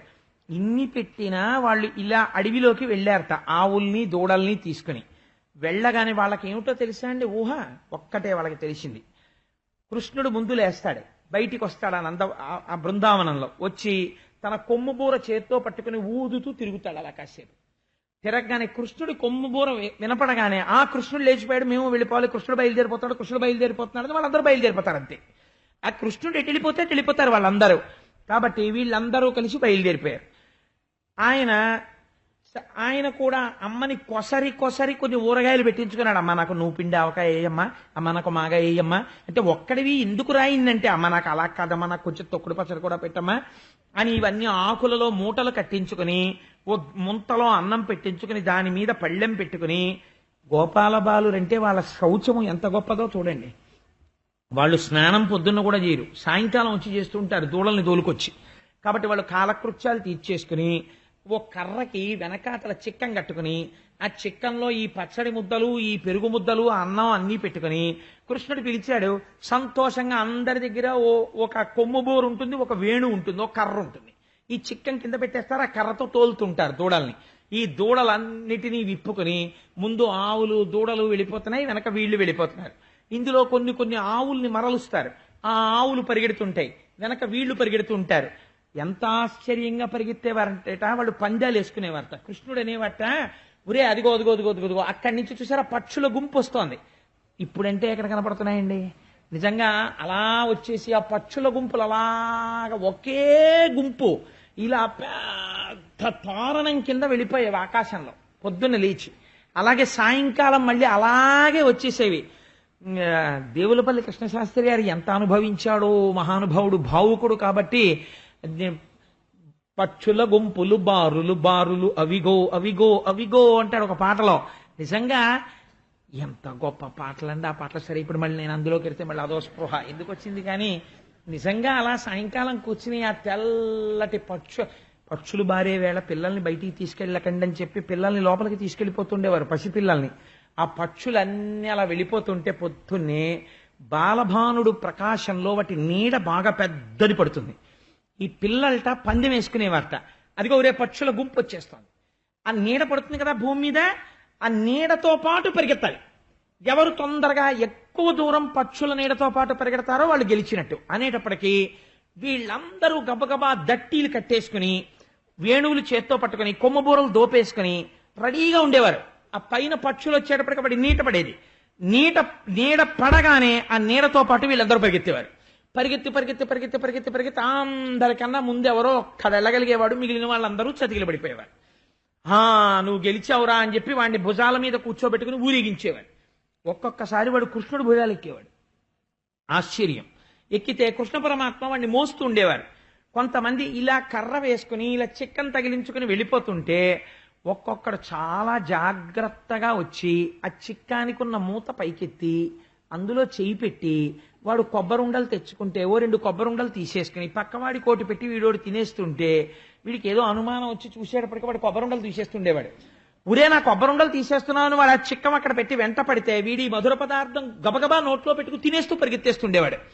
వాడు అక్కసు వచ్చేసి నా కొబ్బరుండలు తినేశామని పరిగెడుతుంటే దొరకకుండా వాడు ఇలా ఇలా ఇలా ఇలా ఇలా ఇలా పరిగెత్తేవట. అసలే కొబ్బరుండ తినేశాడని వీడి చిక్కం పెట్టేట వెళ్ళగానే వీడి చిక్కంలో ఉన్న ఉండలు మిగిలిన వాళ్ళు తినేసేవాడు. అలా ఒకళ్ళ మీద ఒకళ్ళు దెబ్బలాడుకుంటూ ముందెళ్ళి ఎవరు కృష్ణుడిని ముట్టుకుంటారో అనేవారు. అందరూ పరిగెత్తికెళ్ళి కృష్ణుడిని ముట్టుకునేవారు. నీళ్లలో పడిపోయేవారు, చాపల్లా ఈదేవారు. తల్లులు అంత మంచి మంచి ఆభరణాలు పెడితే అవన్నీ వదిలేసి చెట్లెక్కి ఆ చెట్లకున్నటువంటి చిన్న చిన్న పళ్ళగుత్తులు కోసుకుని వాటిని చెవులకు పెట్టుకునేవారు. మంచి మంచి పెద్ద పెద్ద అడవి తీగలకి ఇంతంత పువ్వులు పూస్తాయి. ఆ అడవి తీగలు తెంపి వాటిని మెళ్ళో పూలదండల కింద వేసుకునేవారు. కృష్ణుడు ప్రభువు, మేమందరం ఆయన పరివారం అనేవారు. అని వీళ్ళందరూ బయలుదేరి కృష్ణుడితో ఆడుకునేవారు. ఒక్కొక్కసారి పెద్ద కోతుల యొక్క మూకలు కూర్చుని ఉండేవి. అక్కడ కూర్చునుంటే కోతులతో సమానంగా చెట్లెక్కాలి, అదో పందెం. కోతులన్నీ చెట్లెక్కుతుండేవి, వాళ్ళతో సమానంగా చెట్లెక్కేసేవారు, కోతులతో సమానంగా. ఇలా వాళ్ళు వాడని ఆటలు లేవు. అందరూ ఆడుకుంటూ కృష్ణుడితో తిరుగుతూ పొంగిపోతూ సంతోషిస్తూ పరమాత్మతో కలిసి ఆడుకుంటున్నారు. ఇలా ఆడుకుంటుంటే దేవతలను కూడా భయపెట్టగలిగినటువంటి రక్కసుడు ఉన్నాడు. వాడు ఎంత చిత్రమైన వాడంటే నిజంగా పోతన గారికే చెల్లిందండి మహానుభావుడి ఆంధ్రీకరణ. వ్యాసుల వారు అన్నారు సంస్కృత మూలంలో అఘాసురుడు అన్నారు. అఘము అంటే పాపము, అఘాసురుడు అంటే పోతన గారు ఏమని ఆంధ్రీకరించారంటే పాపపు రక్కసుడు అని ఆంధ్రీకరించారు. కాబట్టి ఇప్పుడు ఆయన అనుకున్నట్ట ఆయన బకాసురుడు యొక్క సోదరుడు. నా సోదరుడైనటువంటి బకాసురుణ్ణి కృష్ణుడు నిర్జించాడు. కాబట్టి గోపాల బాలురందరికీ కూడా ప్రాణ సమానుడైన వాడెవరు? కృష్ణుడు. కాబట్టి ఈ కృష్ణుణ్ణి చంపేస్తాను, కృష్ణుణ్ణి తినేస్తాను. జాపిరము లేక ఇప్పుడు గోపుల గోపాల సుతుల కృష్ణుని తోడన్ గీపెట్టగా మింగెదన్నని పాపపు రక్కసుడు త్రోవపడి ఉండే నృపా. పోతన గారు అన్నారు ఈ రాక్షసుణ్ణి చూస్తే దేవతలు కూడా భయపడతారు అన్నారు. అలాంటి రాక్షసుడు అఘాసురుడు పాపపు రక్కసుడు వచ్చి పడుకున్నాడు అట్టంగా. ఆ పడుకున్నవాడు ఎలా పడుకున్నాడు? కొండ చిలవ రూపంలో పడుకున్నాడు. ఇది మీరు చాలా జాగ్రత్తగా వినవలసినటువంటి అంశం. కొండ చిలవ తను వెంటాడి వెంటాడి ఏ ప్రాణిని చంపదు. దానికో గమ్మత్తైనటువంటి స్థితి ఉంటుంది. అది పెద్ద నోరు తెరుస్తుంది. తెలిసో తెలియకో అలా వెడుతున్నటువంటి ప్రాణి ఏదైనా కనపడింది అనుకోండి, దాని పక్క నుంచి వెళ్ళిపోతోంది అనుకోండి, అది చక్కగా ఓ పెద్ద రాయిలాగో మానులాగో పడుకుంటుంది. పడుకుంటే లేకపోతే ఓ చెట్టుకి చుట్టుకుని ఇలా కిందకి వేలాడుతూ ఉంటుంది, ఓ తీగలాగా. ఏదో పంజో ఏదో ఒకటి అలా పరిగెడుతుంటుందో దున్నపోతో ఉంటే టక్కన పట్టుకుంటుంది. పట్టుకుని ఇంకక్కడి నుంచి అది మింగడం కూడా గమ్మత్తుగా మింగుతుంది బలిలాగే. మెల్లమెల్లగా మెల్లమెల్లగా కోరలలో ఉన్న విషాన్ని బాగా ఎక్కిస్తుంది. గింజుకుని గింజుకుని గింజుకుని ఆ ప్రాణములు వదిలిపెట్టాక అప్పుడు గుటుక్కుని మింగేస్తుంది. దానికి పళ్ళతో నవలడం ఈ ప్రక్రియ ఏం ఉండదు కొండ చిలవకి. అది పట్టిందంటే మింగేయడమే. కొండ చిలవ మింగేస్తే చిత్రం ఏమిటంటే అది వెంటనే ఏ చెట్టుకో చుట్టుకున్నప్పుడు లోపల ఉన్న ప్రాణి విరిగిపోతుంది శుభ్రంగా. అలాగే జీర్ణం చేసేసుకుంటుంది. అలా పడుంటుంది, పడుండి తినేస్తుంది అన్నింటినీ. అదో చిత్రం కొండ చిలవకి. అందుకే కొండ చిలవలా వాడు కదలరా అంటారు. దానికి కదలిక ఉండదు, కానీ ప్రాణుల్ని మింగేస్తుంది. అలా పాపపు రక్కసుడు త్రోవపడి ఉండే నృపా. ఒక కొండ చిలవ పడుకుంది. ఈ కొండ చిలవ యొక్క పై దవడ ఆకాశానికి పెట్టింది, కింది దవడ భూమి మీదకి పెట్టింది. లోపల పెద్ద ఎర్రటి నాలుక, పెద్ద పెద్ద కోరలు పర్వత శిఖరాల్లా ఉన్నాయి. దాని ఉచ్ఛ్వాస నిశ్వాసంలో లోపల నుంచి వేడి గాలి వస్తోంది. అది ఇతపూర్వం తినేసి సగం జీర్ణమై జీర్ణం కానటువంటి ప్రాణులు ఉన్నాయి కడుపులో. వాటి నుంచి కుళ్ళిపోయిన వాసన వస్తోంది, వేడి గాలి వస్తోంది. ఆ కొండ చిలవ పైకి చూస్తే దవడ లోపలికి ఎర్రటి మాంసం కనపడుతోంది. ఈ పిల్లలు అక్కడ దాకా వచ్చారు. వచ్చిన తర్వాత ఒకడు అన్నాడు, రే మనం రోజు బృందావనానికి వస్తున్నాం కదా, ఈ కొండ చిలవలా ఉందిరా, ఇదేదో కొండ చిలవ కింది దవడా, కొండ చిలవ పై దవడా అన్నాడు. అంటే ఇంకోడు అన్నాడు, నిజమే రోయ్, ఆకాశం ఎర్రబడిందా అన్నట్టుగా ఉంది, ఇది కొండ చిలవే ఉంటుంది అన్నాడు. వేరొకడు అన్నాడు, ఇవి కొండ చిలవ కూరలే, అనుమానం లేదు అన్నాడు. అయితే ఇంతమంది అది కొండ చిలవా కాదా? కొండ చిలవే నిర్ణయించుకున్నారు. కాబట్టి ఇప్పుడు దాని నోటిలోకి వెళ్ళాలా వెళ్ళకూడదా? పక్క నుంచి ఎక్కడైనా దారి చూడాలా? అది సామాన్యమైన కొండ చిలవ కాదు, ఆకాశాన్ని భూమిని కమ్మి నిలబడింది. ఇప్పుడు లేకపోతే వెనక్కి తిరిగి పారిపోవాలా ఎక్కడికైనా అంటే వాళ్ళు వెనక్కి తిరిగి చూశారు. చిన్ని కృష్ణుడు నవ్వుతూ కనపడ్డాడు వాళ్ళకి. వాళ్ళు అన్నారు, బకునించంపిన కృష్ణుడుండ మనకున్ పామంచు చింతింపనీటికి రాపోతము దాటి ఇది కౌటిల్యంబుతో మింగుడున్ బకు వెంటంచను కృష్ణు చేతయనచున్ కంజాక్షులై చూచి ఉచ్చుకలై చేతులు వేసి కొంచు నగుచున్ దుర్వార్తలైపోవగన్. వాళ్ళ నమ్మకం చూడండి. వెనక్కి తిరిగి కృష్ణుణ్ణి చూశారు. చూసి అంటారు, బకునించంపిన కృష్ణుడుండ మనకున్ పామంచు చింతింపనేటికి. బకాసురుణ్ణి చంపిన కృష్ణుడు మన వెనకాలన్నాడు. కాబట్టి ఎదర కొండ చిలవైతే మనకేం భయం? మనం వెళ్ళిపోదాం. మనం బ్రతకాలా, మనని బ్రతికించుకోవాలా అన్నది మన పూచీ కాదు, మన వెనకాల ఉన్న కృష్ణుడు చూసుకుంటాడు. నీకెందుకురా భయం? వెనకాల కృష్ణుడు వస్తుంటే ఇది కొండ చిలవేమో, కృష్ణుడు ఆగమన్నాడా? ఒరే వెళ్ళకండ్రా, అది కొండ చిలవరా అన్నాడా ఆయన? ఆయన ఏం అనలేదు కదా. మనకి కృష్ణుడు ఉండగా భయం ఏమిట్రా, పదని వెళ్ళిపోదాం. ఒకవేళ నిజంగా ఇది కొండ చిలవే అనుకో, కృష్ణుడు ఉండగా భయం ఏంట్రా, కృష్ణుడు చంపేస్తాడు కొండ చిలవని, పదండి రా లోపలికి వెళ్ళిపోదాం అన్నారు. అని చేతులు వేసి కొంచెం నగుచున్. వాళ్ళు ఏమైనా భయపడుతూ మణికర్ణికాబిలంలోకి దిగేటటువంటి వానరుల్లా దిగలేదు వాళ్ళు. వాళ్ళు ఎంత ధైర్యంగా వెళ్ళిపోయారంటే లోపలికి, కృష్ణుడు ఉన్నాడు రా అని ఒకళ్ళ చేతిలో ఒకటి మీద వేసుకుని నవ్వుకుంటూ ఆ చిక్కాలు పట్టుకుని ఆవుల్ని, దూడల్ని, ఎద్దుల్ని అన్నింటినీ తోలేశారు ఆ కొండ చిలవ నోట్లోకి. వీళ్ళు వెళ్ళిపోయారు. ఎవరికి తెలుసు అది అఘాసురుడని? ఒక్క కృష్ణుడికి తెలుసు. ఇప్పుడు కృష్ణుడు అనుకున్నాడు, వెనక నించుని ధూర్త అఘాసురుడు అడ్డంగా పడుకున్నాడు. వీళ్ళు లోపలికి వెళ్ళిపోయారు. ఎందుకు వెళ్ళిపోయారు? నేనున్నానని వెళ్ళిపోయారు. ఇప్పుడు నా కోసమే అది ఇంకా దవడలు ఇలా ముయ్యలేదు. వెళ్ళడమా వెళ్ళకపోవడమా? వెళ్ళి తీరాలి. ఎందుకని? వాళ్ళని బ్రతికించడానికి వెళ్ళాలి అనుకున్నాడు. అనుకుని దాని నోటి దగ్గరికి వెళ్ళేటప్పటికీ వీళ్ళందరూ దాని కంఠం దగ్గరికి వెళ్ళిపోయారు. అది నాలుకలు చుట్టి గుటుక్కుని మింగేసింది. వాళ్ళు కడుపులోకి వెళ్ళిపోయారు. వెళ్ళిపోవడం ఏమిటి? ఆ లోపల ఉన్న అగ్నిహోత్రపు వంటి విశ్వజ్వాలలకి మరణించారు. మరణించగానే ఆవులు, ఎద్దులు, దూడలు, గోపాలబాలులు అందరూ మరణించారు. కృష్ణుడు దాని కంఠం దగ్గరికి వెళ్ళాడు. అది కృష్ణుణ్ణి కూడా మింగపోయింది. ఆ పైన ఉన్నటువంటి దవడ నొక్కేసింది. నొక్కేసేటప్పటికీ వామనమూర్తి అయి బ్రహ్మాండములను కొలిచినటువంటి స్వామికి ఒక పెద్ద ఇనప స్తంభంలా అయిపోవడం పెద్ద లెక్క. ఆయన నిటారుగా ఒక స్తంభంలా అయిపోయాడు. అది ఇలా నొక్కేటప్పటికీ ఈ స్తంభం లాంటి పరమాత్మ యొక్క శిరస్సు దాని దవడలోంచి పొడుచుకుని పైకొచ్చింది. ఈయన తన శరీరాన్ని పెంచాడు. దానికి లోపలికి ఊపిరి పీలిస్తే వెళ్ళడం లేదు. గిల్ల గిల్ల గిల్ల గిల్ల కొట్టుకుంది. అటు తిరిగింది, ఇటు తిరిగింది. తిరుగుడు పడిపోయి ప్రాణాలు వదిలిపెట్టేస్తాం. ఈ గిలగిల కొట్టుకుంటున్న సమయంలో దాని కడుపులో ఉన్నటువంటి మరణించిన వారిని అందరినీ కృష్ణుడు చూశాడు. ఇక్కడ పోతన గారు అంటారు, ఆ పిల్లల్ని చూసి క్రూరవ్యాళ విశాల కుక్షిగతులన్ గోవత్స సంఘంబుతో కారుణ్యామృత వృష్టి చేత బ్రతుకంగా చూచి వత్సంబులున్ వారున్ తాను దదాస్య వీధి మగడన్ వచ్చన్ ఘనోన్ముక్తుడై తారానీకముతోడ నొప్పెసగు ఆ తారేషు చందంబునన్. అసుర సంధ్యవేళ అవుతుండగా నక్షత్రాలతో కలిసి ఆకాశమునందు ప్రకాశించినటువంటి చంద్రబింబంలా కేవలము తన కళ్ళల్లోంచి కారుణ్యామృత దృష్టిని వాళ్ళ మీద ప్రసరింపచేశాడు చిన్ని కృష్ణుడు. ఆయన కారుణ్యామృత దృష్టి పడగానే ఈ మరణించిన పిల్లలందరూ ఒక్కసారి జీవించారు. ఆవులు జీవించాయి, దూడలు జీవించాయి, ఎద్దులు జీవించాయి. అందరూ ఆ కొండ చిలవ నోట్లోంచి పక్కకు వచ్చేసారు.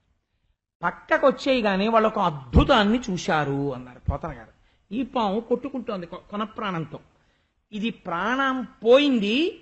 దాంట్లోంచి వచ్చినటువంటి ఒక దివ్యమైనటువంటి వెలుగు ఒక్కసారి పైకి లేచి ఈ చిన్ని కృష్ణుల్లోకి వెళ్ళిపోయింది. వెళ్ళిపోతే ఇంత పాపపు రక్కసుడు మోక్షం పొందేశాడు. కృష్ణుడి యొక్క స్పర్శ చేత ఆయనకున్నటువంటి పాపములన్నీ విరిగిపోయాయి. అయితే లీలకి ఏదో ఒక అర్థం ఉండాలి కదండి. అంటే ఈ లీల గురించినటువంటి అర్థం కానీ వ్యాఖ్యానం కానీ నిజానికి అక్కర్లేదు, మీరు పసిగట్టేశారు. ఎందుకని? అది పసిగట్టడానికి అవకాశం లేనటువంటి స్థితి ఏం కాదు. పేరే తెలిసిపోయింది మీకు. పాపపు రక్కసుడు. పాపమనగానేమి పుణ్యము కానిది, పుణ్యమనగానేమి పాపము కానిది, అంతే కదండి. కాబట్టి పుణ్యం అంటే సత్కర్మ, పాపం అంటే దుష్కర్మ. పుణ్యంలోంచి ఏమొస్తుంది? సత్కర్మలోంచి సుఖం వస్తుంది. పాపకర్మలోంచి ఏమొస్తుంది? దుఃఖం వస్తుంది. కానీ పాపకర్మ ఏం చేస్తుంది? కొండ చిలవలా నోరు తెరుచుకుని మన దారిలోనే పడుకుంటుంది. అది ఏం చేస్తుందంటే మననే దానిలోకి నడిచేటట్టుగా చేస్తుంది పాపకర్మ. పాపకర్మ ఎప్పుడూ కూడా తనంత తానొచ్చి మింగదు. పాపకర్మ మిమ్మల్ని మింగలేదు. ఏమంటే పాపం నా చేత చేయబడింది అని అనడానికి వీలు లేదు. ఎప్పుడైనా మీరు దాన్ని చెప్పవలసి వస్తే యాక్టివ్ వాయిస్లోనే చెప్పాలి. నేనే పాపము చేశాను. ఎందుచేత? కొండ చిలవ ఎదురుగుండా ఉంటుంది, పాపము ఉంటుంది. కానీ పాపమును మీరు చెయ్యను అంటే మీ చేత పాపము చేయించలేదు. నువ్వు నన్ను చేసి తీరు అని పాపకర్మ ఏం మీతో చేయించదు. కానీ మోహబుద్ధి బయలుదేరుతుంది. ఏం పర్వాలేదు చేసేద్దాం అని ఏదో అప్పటికి ఒక సుఖాన్ని కోరుతాడు. కోరి ఆ పాపపు పని చేస్తాడు. అందుకని కొండ చిలవ నోటిలోకి వీళ్ళే వెళ్ళారు. ఈ వెళ్ళిన వాళ్ళకి అసలు పాపకర్మ అంటే ఏమిటో పుణ్యకర్మ ఏమిటో తెలియాలంటే, సత్కర్మకి దుష్కర్మకి తేడా తెలియాలంటే వేదం తెలియాలి. అందులో చెప్పినటువంటి ధర్మముకు సంబంధించినటువంటి భాగములను గురించి చదవాలి. పెద్దల దగ్గర శ్రవణం చేయాలి. గోపాల బాలురికి అవన్నీ ఏమైనా తెలుసా? వాళ్ళకి ఏది పుణ్యమో ఏది పాపమో వాళ్ళకి ఏమైనా తెలుసా? వాళ్ళకేం తెలియదు. దేవతలు కూడా భయపడతారు ఆ పాపకర్మకి. ఎందుకని? అందులోకి ప్రవేశిస్తే దేవతల పదవులు కూడా ఊడిపోతాయి ఆ పాపకర్మ చేత. అటువంటి పాపకర్మ యందు వీళ్ళు వెళ్ళారు లోపలికి. కానీ వెడుతున్నప్పుడు వీళ్ళు ఒక పని చేశారు. ఏది చేశారు అంటే వెనక కృష్ణుడున్నాడు అన్నారు. ఇప్పుడు అది పాపమా పుణ్యమా వారికి తెలియదు, తెలియవలసిన అవసరము లేదు. తెలిసి చేస్తే తప్పు. ఇది పాపమో పుణ్యమో ఈశ్వరుడు చేయిస్తున్నాడు అని అమాయకత్వంతో పాపపు పని చేసేసి ఈశ్వరుడు చేయించాడండి అనకూడదు. అంత అజ్ఞానమైనటువంటి వాళ్ళు ఈశ్వరుడు ఉన్నాడని నమ్మి వెనకాతలా ప్రవేశించారు. ఇప్పుడే పాపమును ఎవడు తీశాడు? ఈశ్వరుడు తీశాడు. తెలిసి నువ్వు పాపం చేశావు, ఫలితమును అనుభవించాలి. అందుకే శాస్త్రం ఏమంటుందో తెలుసా అండి? మరణము దేని వలన? పాపము వలన. పాపమే మరణమునిస్తుంది. ఒక్కొక్క నాడు భయంకరమైన మృత్యువునివ్వాలి. అప్పుడు ఎందుకు ఇస్తారు? చేసిన పాపకర్మ భయంకరమైనదైతే మృత్యువును ఇస్తారు. లేకపోతే రాదా అండి? వస్తుంది. కానీ పుణ్యం చేసిన వాడికి మృత్యు వస్తుంది.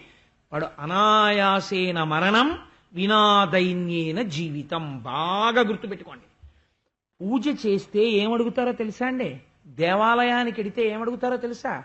పుణ్యనదీ స్నానం చేస్తే ఏమడుగుతారో తెలుసా? ఈ రెండే అడగాలి. అనాయాసేన మరణం వినాదైన్యేన జీవితం. అన్నిటికన్నా ప్రమాదకరమైనదేది? చేసిన పాపమును అనుభవములోకి ఈశ్వరుడు వృద్ధాప్యమునందు తెస్తాడు. అప్పటి వరకు నావారన్నవారు నావారు కారని తెలుసుకుని దూరంగా ఉండిపోయి తన మలమూత్రములు తాను విసర్జించలేక మంచాన ఉంటే అప్పుడు వస్తుంది కర్మానుభవంలోకి. ఎంత ప్రమాదం వస్తుందో వెళ్ళక తప్పదు ఎవరైనా. కానీ మహానుభావుడు నిజంగా ఎలా వెళ్ళిపోయాడు రా, ఎంత పుణ్యం చేశాడో. అందుకే పెద్దలు అంటారు, చేసిన పాప పుణ్యములు దేని యందు తెలుస్తాయి అంటే మృత్యువునందు తెలుస్తాయి. అందుకని హాయిగా వెళ్ళిపోగలిగాడా? అనాయాసంగా సంతోషంగా అందరి మధ్యలో ఉండగా. ఒక్కొక్క మహాపురుషుడు చూడండి, చక్కగా అందరితో మాట్లాడి పూజ చేసుకుని చాలా అమాయకంగా ఉంటారండి. ఏమి వాళ్ళకి తెలియక్కర్లేదు, వాళ్ళు పెద్ద ప్రాజ్ఞులై ఉండరు, వాళ్ళు ఏం పెద్ద పాండిత్యం ఉండదు, వాళ్ళు ఏం జ్ఞానం ఉండదు. కానీ వాళ్ళు బ్రతికినదంతా ఎప్పుడూ ఎవరికీ ద్రోహబుద్ధితో లేకుండా పరమ పుణ్యశీలురై ఒకరి యొక్క మంచిని కోరుకుంటూ ఉంటారు ఎప్పుడు. వారికి ఈశ్వరుడు అంత అనాయాసమైన మరణమునిచ్చి అంత జాగ్రత్తగా విడదీసేస్తాడు. విడదీసేసి చక్కగా ఊర్ధ్వలోకాలకి తీసుకెళ్తాడు. కాబట్టి అటువంటి అనాయాసేన మరణం, బ్రతికి ఉన్ననాళ్ళు వినాదైన్యేన జీవితం, ఒకడి దగ్గర ఇలా చెయ్యి చాపకుండా ఇలా పెట్టడమే వచ్చినటువంటి చెయ్యి. ఆ చెయ్యి ఇలా ఎందుకు పెడుతుంది అంటే లక్ష్మీదేవి కటాక్షం అటువంటిది ఆయనకి. ఆయన ఇంట్లో ఉన్న బావి పూడిక తీస్తున్న బావి ఇలా పెడుతుంటే అక్కడ ఊరుతూ ఉంటుంది. అటువంటి స్థితి బ్రతికినన్నాళ్ళు ఇచ్చింది. ఎప్పుడో అప్పుడు వెళ్ళాలి తప్పని శరీరం. వెళ్ళేటప్పుడు అనాయాసంగా వెళ్ళిపోయింది.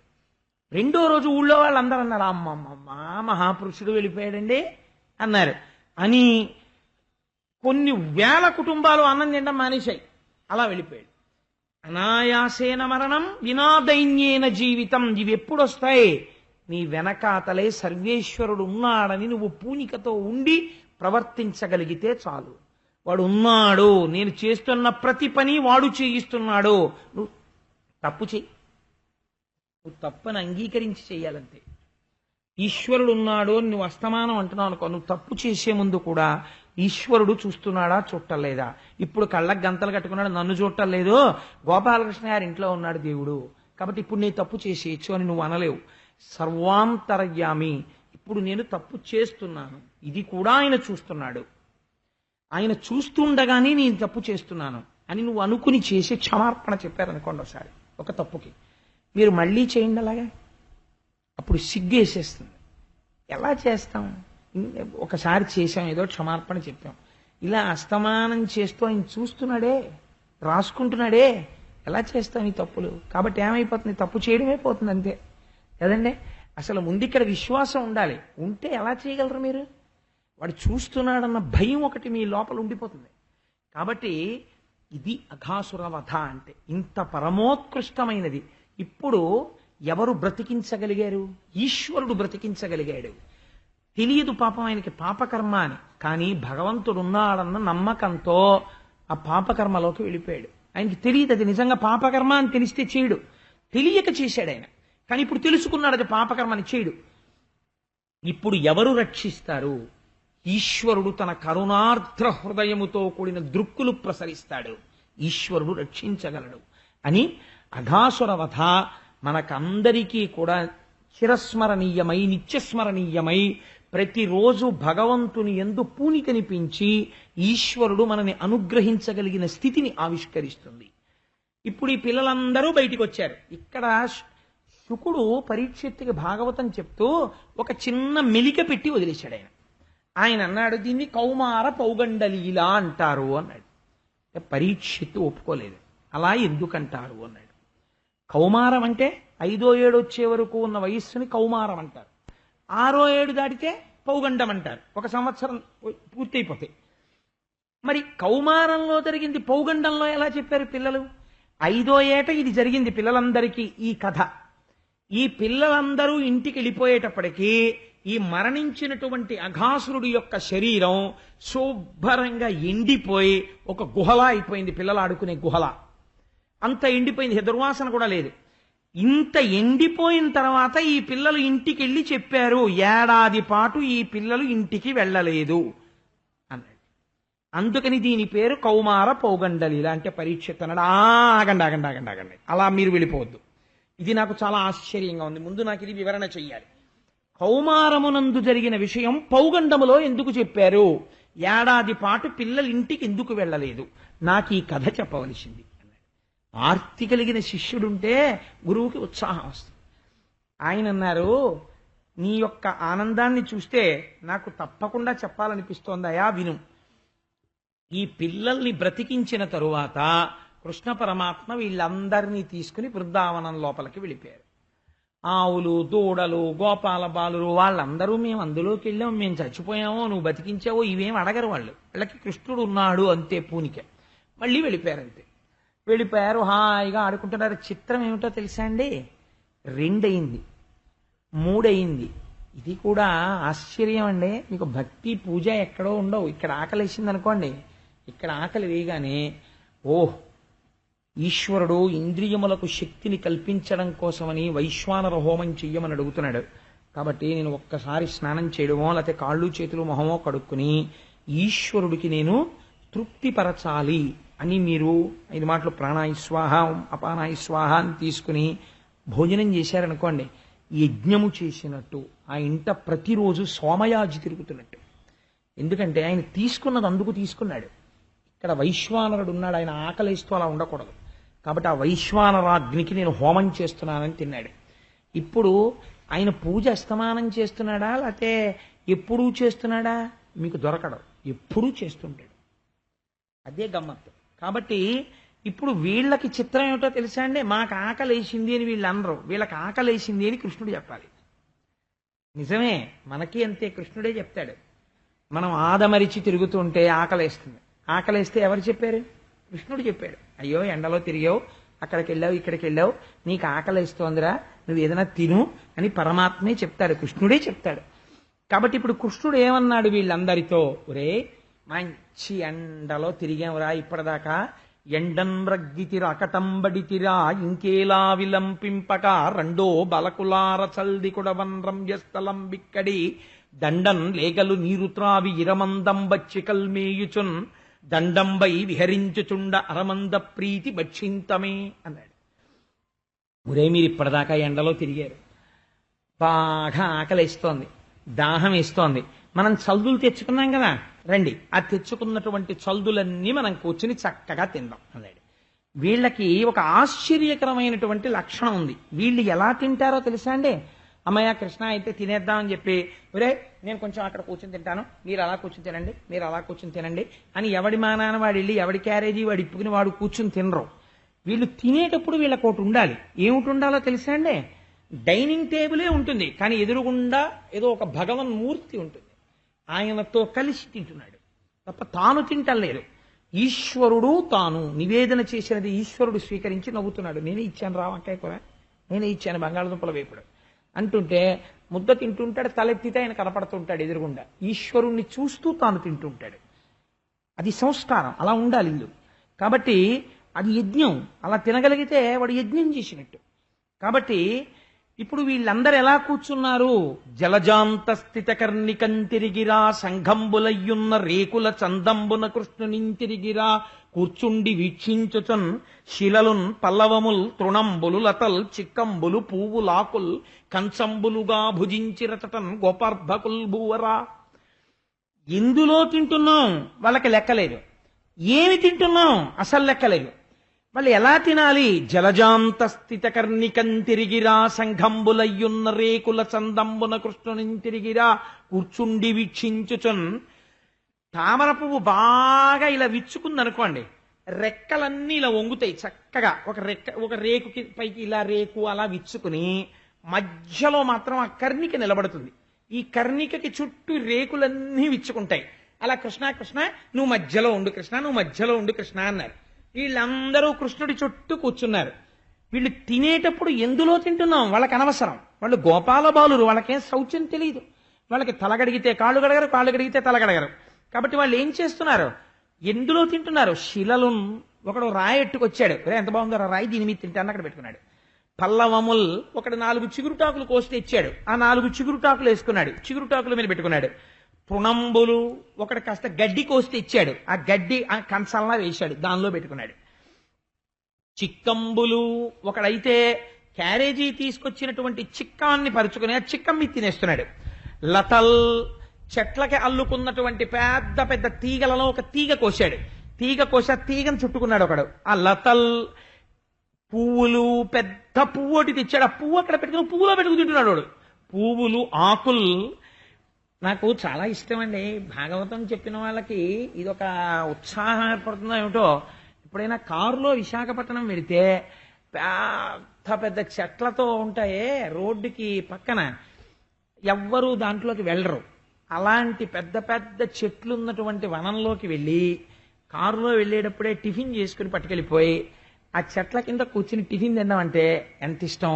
మొన్న ఒక రోజున మేము లక్ష్మీ పూజలు జరిగిన రోజున మా దొరగారు, మేము, రాయణం గారు ఓ పని మీద 2 కార్లలో వెళ్ళవలసి వచ్చింది విశాఖపట్నం తెల్లారకట్ట. టిఫిన్ చేసేసుకుని ఇంట్లో మేము అందరం కూర్చొని గొల్లలు చల్దులు కుడు చుటాలాగా అందరం కలిసి ఒక పెద్ద సరుగుడు తోటలోకి వెళ్ళి ఆ చెట్ల కింద కూర్చుని టిఫిన్లు తిని చేతులు కడుక్కొని అప్పుడే ఆకలితో ఉన్న ఒక కుక్క కూడా వస్తుంది. అలాగే అందులో ఉన్న వైశ్వానరాగ్ని, నాలో ఉన్న వైశ్వానరాగ్ని ఒకటే కదా. నేను ఇలా ఒక కబళం పడేస్తే సంతోషంగా తిని, నాకు దానికి ఏమీ సంబంధం లేదు. అది ఎక్కడో పాయకరావుపేట అవతల కుక్క, నేను కాకినాడలో నక్క. ఇలా నన్ను చూసి అది తోక ఊపి ఇలా ఇలా చూస్తుంటుంది. మళ్ళీ ఇంకొక పిడచదానికి పడేస్తే అది ఎంతో సంతోషంగా తింటుంటుంది. ఇంట్లో అటువంటి శౌచ్యం అలా చెయ్యం కదా. అందుకని చక్కగా పక్షులు పైకొచ్చి 4 పక్షులు వాళ్ళ కావు కావు అంటూ కిందకి చూస్తుంటాయి.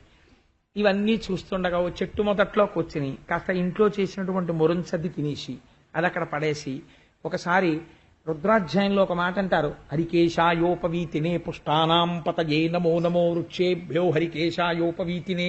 ఈ వృక్షాలు పరబ్రహ్మం. ఇవాళ నేను పరమేశ్వరుడి యొక్క పాదముల దగ్గర కూర్చుని ఈశ్వరుడి పాదముల మీద విస్తరేసుకుని తింటున్నాను.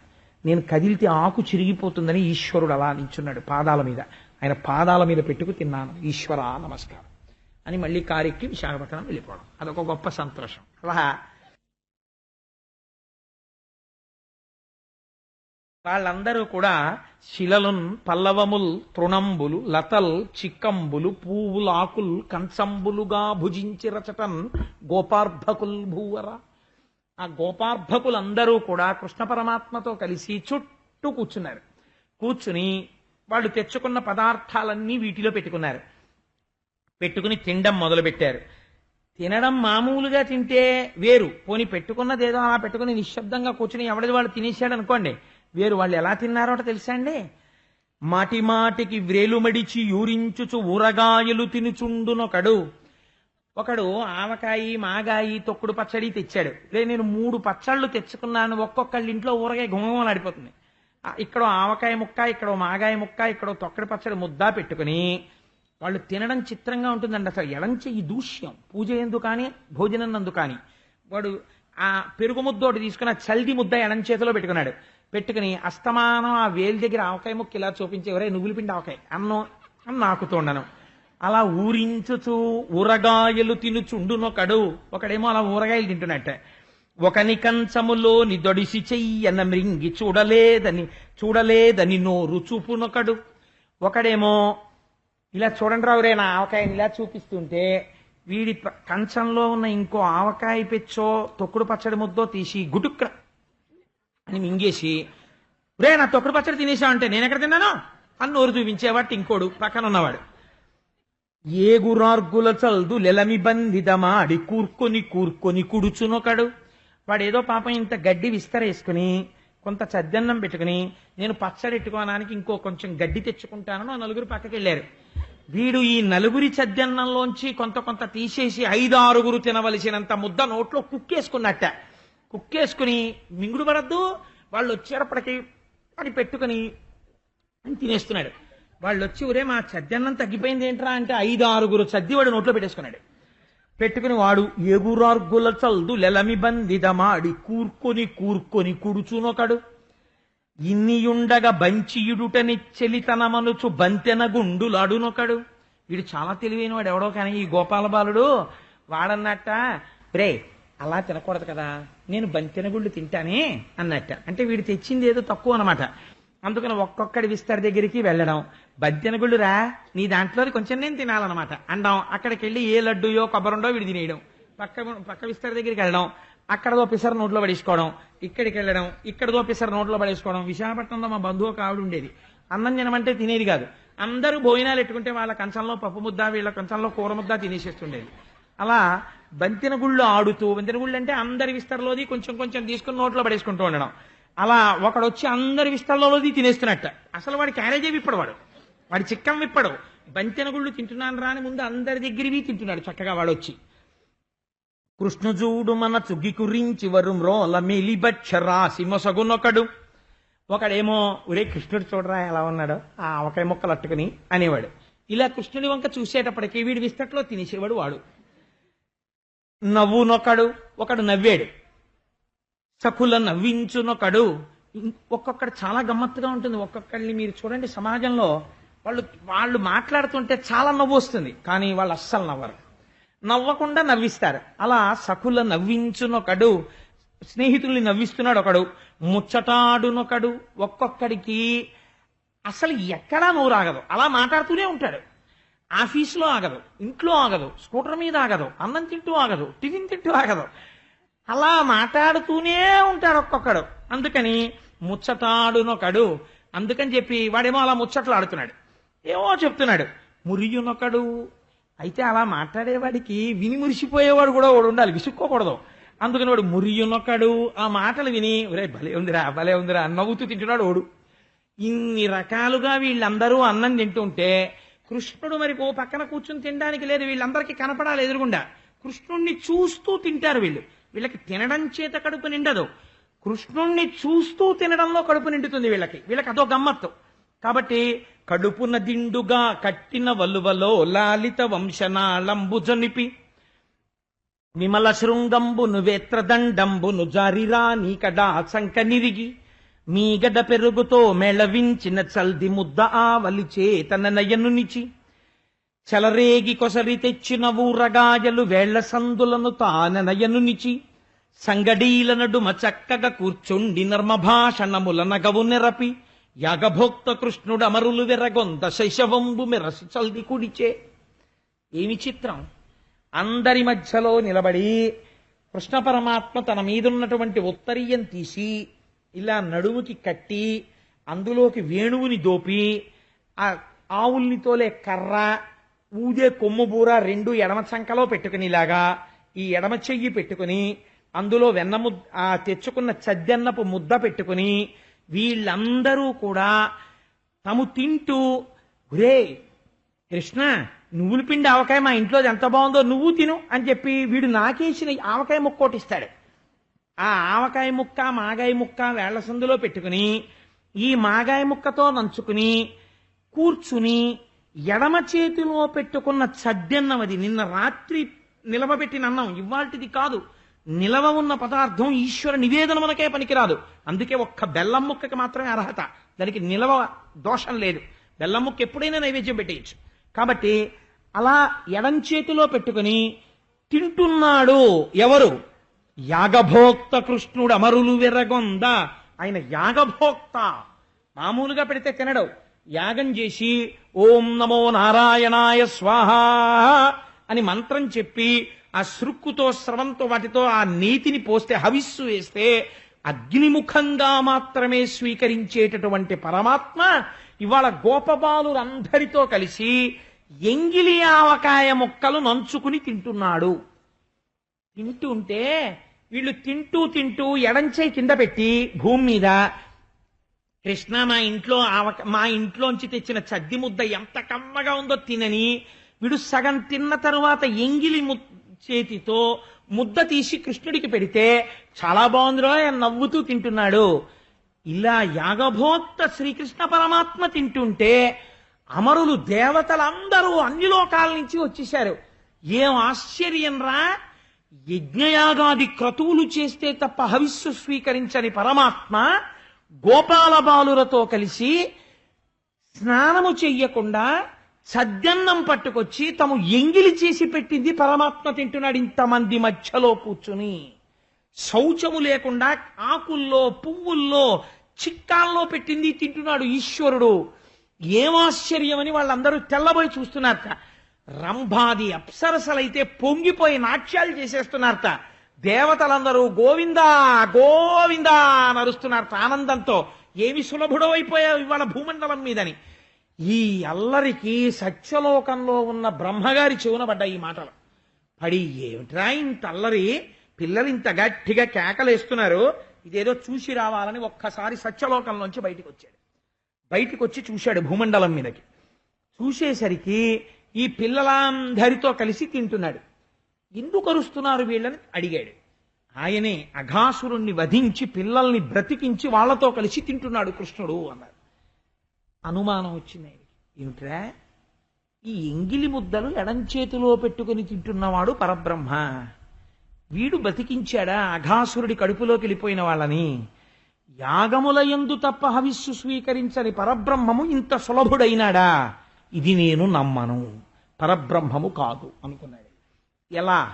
నేను మాయ చేస్తాను, నేను చతుర్ముఖ బ్రహ్మని, ఇంటి పెద్దని, 4 మోములున్నవాణ్ణి, వేదాలు చదివినవాణ్ణి, నా మాయ తప్పించుకోలేడు అని వెంటనే ఒక మాయ చేశాడు. అక్కడే నీళ్లు తాగి పచ్చిక తింటున్నటువంటి ఆవుల్ని, దూడల్ని, ఎద్దుల్ని కొంచెం దూరంగా తీసుకెళ్లి మాయం చేసేసాడు. మాయం చేసేసి ఒక కొండ గుహలో పెట్టేశాడు. ఈ పిల్లలు అన్నం తింటున్న వాళ్ళు అన్నారు, కృష్ణ కృష్ణ మన ఆవులు కనపట్టలేదు కృష్ణ అన్నారు. అంటే కృష్ణుడు ఆ ఆవుల్ని దూడల్ని పిలవడం కోసం అని చెప్పి గబగబా నేను వెళ్ళి వెతికొస్తాను రా, మీరు లేవకండి, మీరు తింటూ ఉండండి, మీకు ఆకలిస్తోంది కదా, నేను వెళ్ళి చూసొస్తానన్నాడు. ఎలా ఉన్నాడు బయలుదేరినప్పుడు? ఇది బాగా జ్ఞాపకం పెట్టుకోండి ఈ విషయం. ఎడమ చేతిలో సద్దన్నపు ముద్ద, వేళ్ల మధ్యలో ఆవకాయ పెచ్చులు పెట్టుకుని, ఈ ఎడం సంక కింద ఉన్న కర్ర తీసి కుడి చేత్తో పట్టుకుని ఆవుల కోసం బయలుదేరాడు. వాటి పాదముల యొక్క జాడలు కనపడ్డాయి. చాలా దూరం వెళ్ళాడు. పర్వత శిఖరాలు ఎక్కాయి, దిగాయి. ఒక చోటికి వెళ్ళాడు. మందంతా విడిపోయినట్టు కనపడింది. అరేరే, ఏమైపోయారా ఆవులు ఎద్దులు అని వెనక్కి వచ్చాడు. ఈలోగా బ్రహ్మగారు ఏం చేశారంటే, ఏం చేస్తాడో చూద్దాం అని ఈ గోపాల బాలుర్ని మాయం చేసేసాడు. ఇక్కడికొస్తే గోపాల బాలురు లేరు, అక్కడ ఆవులు లేవు, దూడలు లేవు, ఎద్దులు లేవు. కృష్ణుడు అనుకున్నాడు, సాయంకాలం అయిపోతుంది, ఇంటికి వెళ్ళిపోవాలి. ఇప్పుడు నేను వెళ్ళగానే ఆ తల్లులందరూ వచ్చి మా పిల్లలేవి, మా ఆవులేవి, మా ఎద్దులేవి, మా దూడలేవి అంటారు. ఏమైపోయాయి ఇవన్నీ అని ఒకసారి దివ్య దృష్టితో చూశాడు. పిల్లడైన ఆయన పరబ్రహ్మం కదా. చూస్తే తన కొడుకే చతుర్ముఖ బ్రహ్మగారు, తన నాభికమలంలోంచి పుట్టిన వాడికే మోహబుద్ధి పుట్టింది ఇవాళ, తన మీద మాయ చేశాడని తెలుసుకున్నాడు. ఓ చిరునవ్వు నవ్వాడు. నేను మాయ చెయ్యడం ఎందుకు? దాచుకున్నాడు కదా ఆవుల్ని, దూడల్ని, ఎద్దుల్ని, పిల్లల్ని. దాచుకుంటే నేనేమి చేస్తానో ఇప్పుడు చూసి తెలుసుకుంటాడు అనుకున్నాడు. అనుకుని తానే ఒక్కసారి సంకల్పం చేశాడు. ఎన్ని ఆవులు వచ్చాయో అన్ని ఆవులు అయిపోయాడు. ఒక్కసారి సంకల్పం చేశాడు, అన్ని ఎద్దులైపోయాడు. సంకల్పం చేశాడు, దూడలైపోయాడు. సంకల్పం చేశాడు, గోపాల బాలురు అయిపోయాడు. అన్నీ తానే ఇన్నైపోయాడు. కర్రములు, పదములున్, శిరంబుల్, అవలగ్నంబుల్, ముఖములున్, భుజాంతరముల్, ముక్కులు, కందులున్, శ్రవణముల్, దంతముల్, దండనాంబర సర్గ్వేణు విషాణ భూషణ వయోభాషాకుణాఖ్యాన తత్పరతల్ విడ్వడకుండ దల్చి విభుడా వత్సర్భ కాకారముల్. వాళ్ళు పట్టుకున్న కర్రలైపోయాడు, ఉట్లైపోయాడు, గిన్నెలైపోయాడు, మిగిలిపోయిన సద్దన్నపు మెతుకులైపోయాడు, ఉండిపోయిన పచ్చడి ముద్దలైపోయాడు. ఆవులైపోయాడు, దూడలైపోయాడు, వాళ్ళ కాళ్ళు అయిపోయాడు, చేతులైపోయాడు, తలలైపోయాడు, కళ్ళైపోయాడు, చెవులైపోయాడు, ముక్కైపోయాడు. ఏ పిల్లలు ఎలా మాట్లాడతారో అలా అయిపోయాడు. తనని తోలుకుని అన్నిటితో కలిసి వెళ్ళిపోతున్నాడు. అన్నిటితో కలిసి వెళ్ళిపోయాడు బృందావనానికి. ఇంటికి వెళ్ళిపోయాడు. మరలు పుమనియడు కర్తయు మరలించు కుమారకులు మరలెడి క్రేపుల్ పరికింప దానయ్యై హరి మరలంచ నెలీల తోడ మందకున్న ధిపా. నడవండి హై అంటున్న పిల్లలు తని, హై అన్నప్పుడు నడుస్తున్న దూడలు తని, కొడుతున్న కర్రలు తని, పెట్టుకున్న చిక్కాలు తనే, మిగిలిపోయిన అన్నపు మెతుకులు తనే, పచ్చడి ముద్దలు తానే, కృష్ణుడు తానే. వెళ్ళిపోయాడు. వెళ్ళిపోతే ఒక్కొక్క తల్లి దగ్గర ఒక్కొక్క పిల్లడు ఒక్కొక్కలా ప్రవర్తిస్తాడు. అందరు పిల్లలు ఒకలా ప్రవర్తించారు. ఒక్కొక్కళ్ళకి ఒక్కొక్క బలహీనత ఉంటుంది, ఒక్కొక్కళ్ళకి ఒక్కొక్క బలం ఉంటుంది. ఒక్కొక్కడు పెరట్లోకి వెళ్ళి కాళ్ళు కడుక్కుని వస్తాడు. ఒక్కొక్కడు వెడుతూనే ఆ చెప్పులు ఎలా ఎగరేస్తాడంటే అవి ఇలా ఎగిరి కింద పడతాయి. అలా ఎగిరి కింద పడిపోయేటట్టు ఆ కర్ర అక్కడ బారేశాడు, చెక్క ఇక్కడ బారేశాడు. వాడు పరిగెత్తుకుంటూ లోపలికి వెళ్ళిపోయి అమ్మ అమ్మ అంటూ అమ్మ దగ్గరికి వెళ్ళిపోయాడు. ఏ తల్లులకే బాలకు లేతెరగున తిరిగి ప్రీతి కలిగింతురుము, నా తల్లుల కాబాలకు లాతెరగున ప్రీతి చేసి రవనీనాథ. ఇంతకుముందు ఏ తల్లుల దగ్గర ఏ పిల్లలు, ఏ దూడలు, ఏ ఆవులు, ఏ ఎద్దులు ఎవరి దగ్గర ఎలా ప్రవర్తించాయో అలా ప్రవర్తించాడు ఒక్క కృష్ణుడే. ఆ తల్లిదండ్రులు గోపాల బాలురు గోపకాంతలు చూసి మా పిల్లడే అనుకుని మురిసిపోయారు. మురిసిపోయి ఈ పిల్లలందరినీ కూర్చోపెట్టుకుని పాలిస్తున్నారు, భోజనాలు పెడుతున్నారు. రోజు ఆవుల్ని దూడల్ని తీసుకుంటున్నాడు, బృందావనానికి వెళ్ళిపోతున్నాడు. మళ్ళీ ఆవుల్ని దూడల్ని తీసుకుంటున్నాడు, ఇంటికి వెళ్ళిపోతున్నాడు. బ్రహ్మగారు ఈ ఆవుల్ని దూడల్ని తీసుకెళ్లి గుహలో పెట్టాడు, గోపాల బాలుని తీసుకెళ్లి గుహలో పెట్టాడు. ఈలోగా త్రుటికాలం అయింది. ఇలా కనురెప్ప వేసినంతసేపు 1 సంవత్సరం బ్రహ్మగారికి త్రుటి అంటే. సంవత్సరం అయిపోయిన తర్వాత కృష్ణుడు ఏం చేస్తున్నాడో అని అట్నుంచి తల తిప్పిటి చూశాడు. అవే ఆవులు, అవే దూడలు, అవే గోపాల బాలురు, ఆ కృష్ణుడు ఇక్కడున్నాడు. ఏమిట్రా దాచాను కదా అని ఇటు చూశాడు. వాళ్ళందరూ ఇక్కడే ఉన్నారు గుహలో. ఇటు చూశాడు, అటే ఉన్నారు. ఇప్పుడు ఎవరిని మాయ చేద్దాం అనుకున్నవాడో వాడు మాయలో పడ్డాడు. ఇప్పుడు ఇదేమిటి అని ఆయనకు అనుమానం వచ్చింది ఆశ్చర్యంగా. బ్రహ్మ పంపున కాని పుట్టదు జగమున్ బ్రహ్మ నేను సృజింపక ఏ బ్రహ్మమందు సృజింపబడే గోవత్స బాల కదంబము అది ఒక్కటే బ్రహ్మము చూడగన్. ఆయన అన్నాడు బ్రహ్మ నేనే సృజించాలి. సృష్టికర్త అంటే ఎవరు? చతుర్ముఖ బ్రహ్మ. కాబట్టి నేను సృష్టిస్తాను ప్రాణులనన్నింటినీ. నేను సృష్టించిన ఆవులు, నేను సృష్టించిన దూడలు, నేను సృష్టించిన గోపాల బాలురు ఇక్కడే ఉన్నారు. మళ్ళీ ఇవే ఆవులు, ఇవే దూడలు, ఇవే పిల్లలు అక్కడ ఉన్నారు. అంటే నేను కాకుండా ఇంకో బ్రహ్మ ఎవడైనా ఉన్నాడా? ఇప్పుడు దాచిన వాడికి అనుమానం వచ్చింది, తను కాకుండా ఇంకో బ్రహ్మ ఎవడైనా తన పదవిలోకి వచ్చేసాడా? తన పదవి ఊడిపోయిందా? అసలు వాడు ఎవరైనా సృష్టించేస్తున్నాడా? ఇది ఎలా జరిగిందని వెనక్కి తిరిగి తన సింహాసనం చూసుకున్నాడు. Seat is vacant as it is. అలాగే ఉంది చతుర్ముఖ బ్రహ్మగారి సింహాసనం. కాబట్టి ఎవరు లేరు ఆ పోస్ట్లో, తనే ఉన్నాడు. కాబట్టి తను సృష్టించాలి. ఇదేంటి మరి ఎవరు సృష్టించాడు ఆలోచించాడు. గుర్తొచ్చింది. నన్ను కూడా సృష్టించిన వాడెవడో వాడు పరబ్రహ్మ. వాడే ఎవడి నాభికమలంలోంచి నేను పుట్టానో వాడు చిన్ని కృష్ణుడుగా ఉన్నాడు. నేను వీడి మాయ ముందు నా మాయ వేశ తుత్తురియలైపోయింది. అమ్మా తెలుసుకోలేకపోయాను రా అనుకున్నాడు. అనుకోగానే ఒక్కసారి మోహబుద్ధి విడిపోయింది. ఇప్పుడు ఆ చిన్ని కృష్ణుణ్ణి చూద్దామని, పరబ్రహ్మాన్ని చూద్దామని అటు చూశాడు. చూసేసరికి ఆవులలో, దూడలలో, ఎద్దులలో, పిల్లలలో, కృష్ణుడిలో, బలరాముడిలో, అందరిలో 4 భుజములతో శంఖచక్ర గదా పద్మములను పట్టుకుని పట్టు పీతాంబరాలతో, శ్రీవత్సంతో, కౌస్తుభమణితో, వనమాలతో, కిరీటంతో, పెద్ద పెద్ద కుంతలములతో వెలిగిపోతున్నటువంటి పరబ్రహ్మము అనేకముగా దర్శనమిచ్చాడు. ఇన్ని కాంతిపుంజములను చూసి ఆయన అయోమయంలోకి వెళ్ళిపోయాడు. ఇంకా ఎదురుగుండా ఉన్నవి చూడలేని స్థితికి వెళ్ళిపోయి అసలు బుద్ధి అపభ్రంశమైపోయి తానెవరో మర్చిపోయాడు. అసలు నేనెవరు, వీళ్ళెవరు, నేను ఏం చేశాను, నాకేం కనపడుతోంది, ఎందుకు ఇలా అయిందని కళ్ళు మూసుకుని ఆలోచించాడు. నా మాయ దేని మీద పని చెయ్యదో దాని మీద మాయ కమ్మే ప్రయత్నం చేశాను అనుకున్నాడు. అనుకుని గబగబా స్వామి నేను చూడగలిగినట్టు కనపడు అన్నాడు. ఇప్పుడు ఎలా కనపడ్డాడు? ఆవుల్ని దూడల్ని వెతకడానికి వెళ్ళిన కృష్ణుడు ఎలా ఉంటాడో అలా కనపడ్డాడు. ఇలా కనపడ్డానికి ముందు ఈ లీల గ్రహించిన వాడు ఒక్కడే ఉన్నాడు. బలరాముడు ఒక్కడే కనిపెట్టాడు.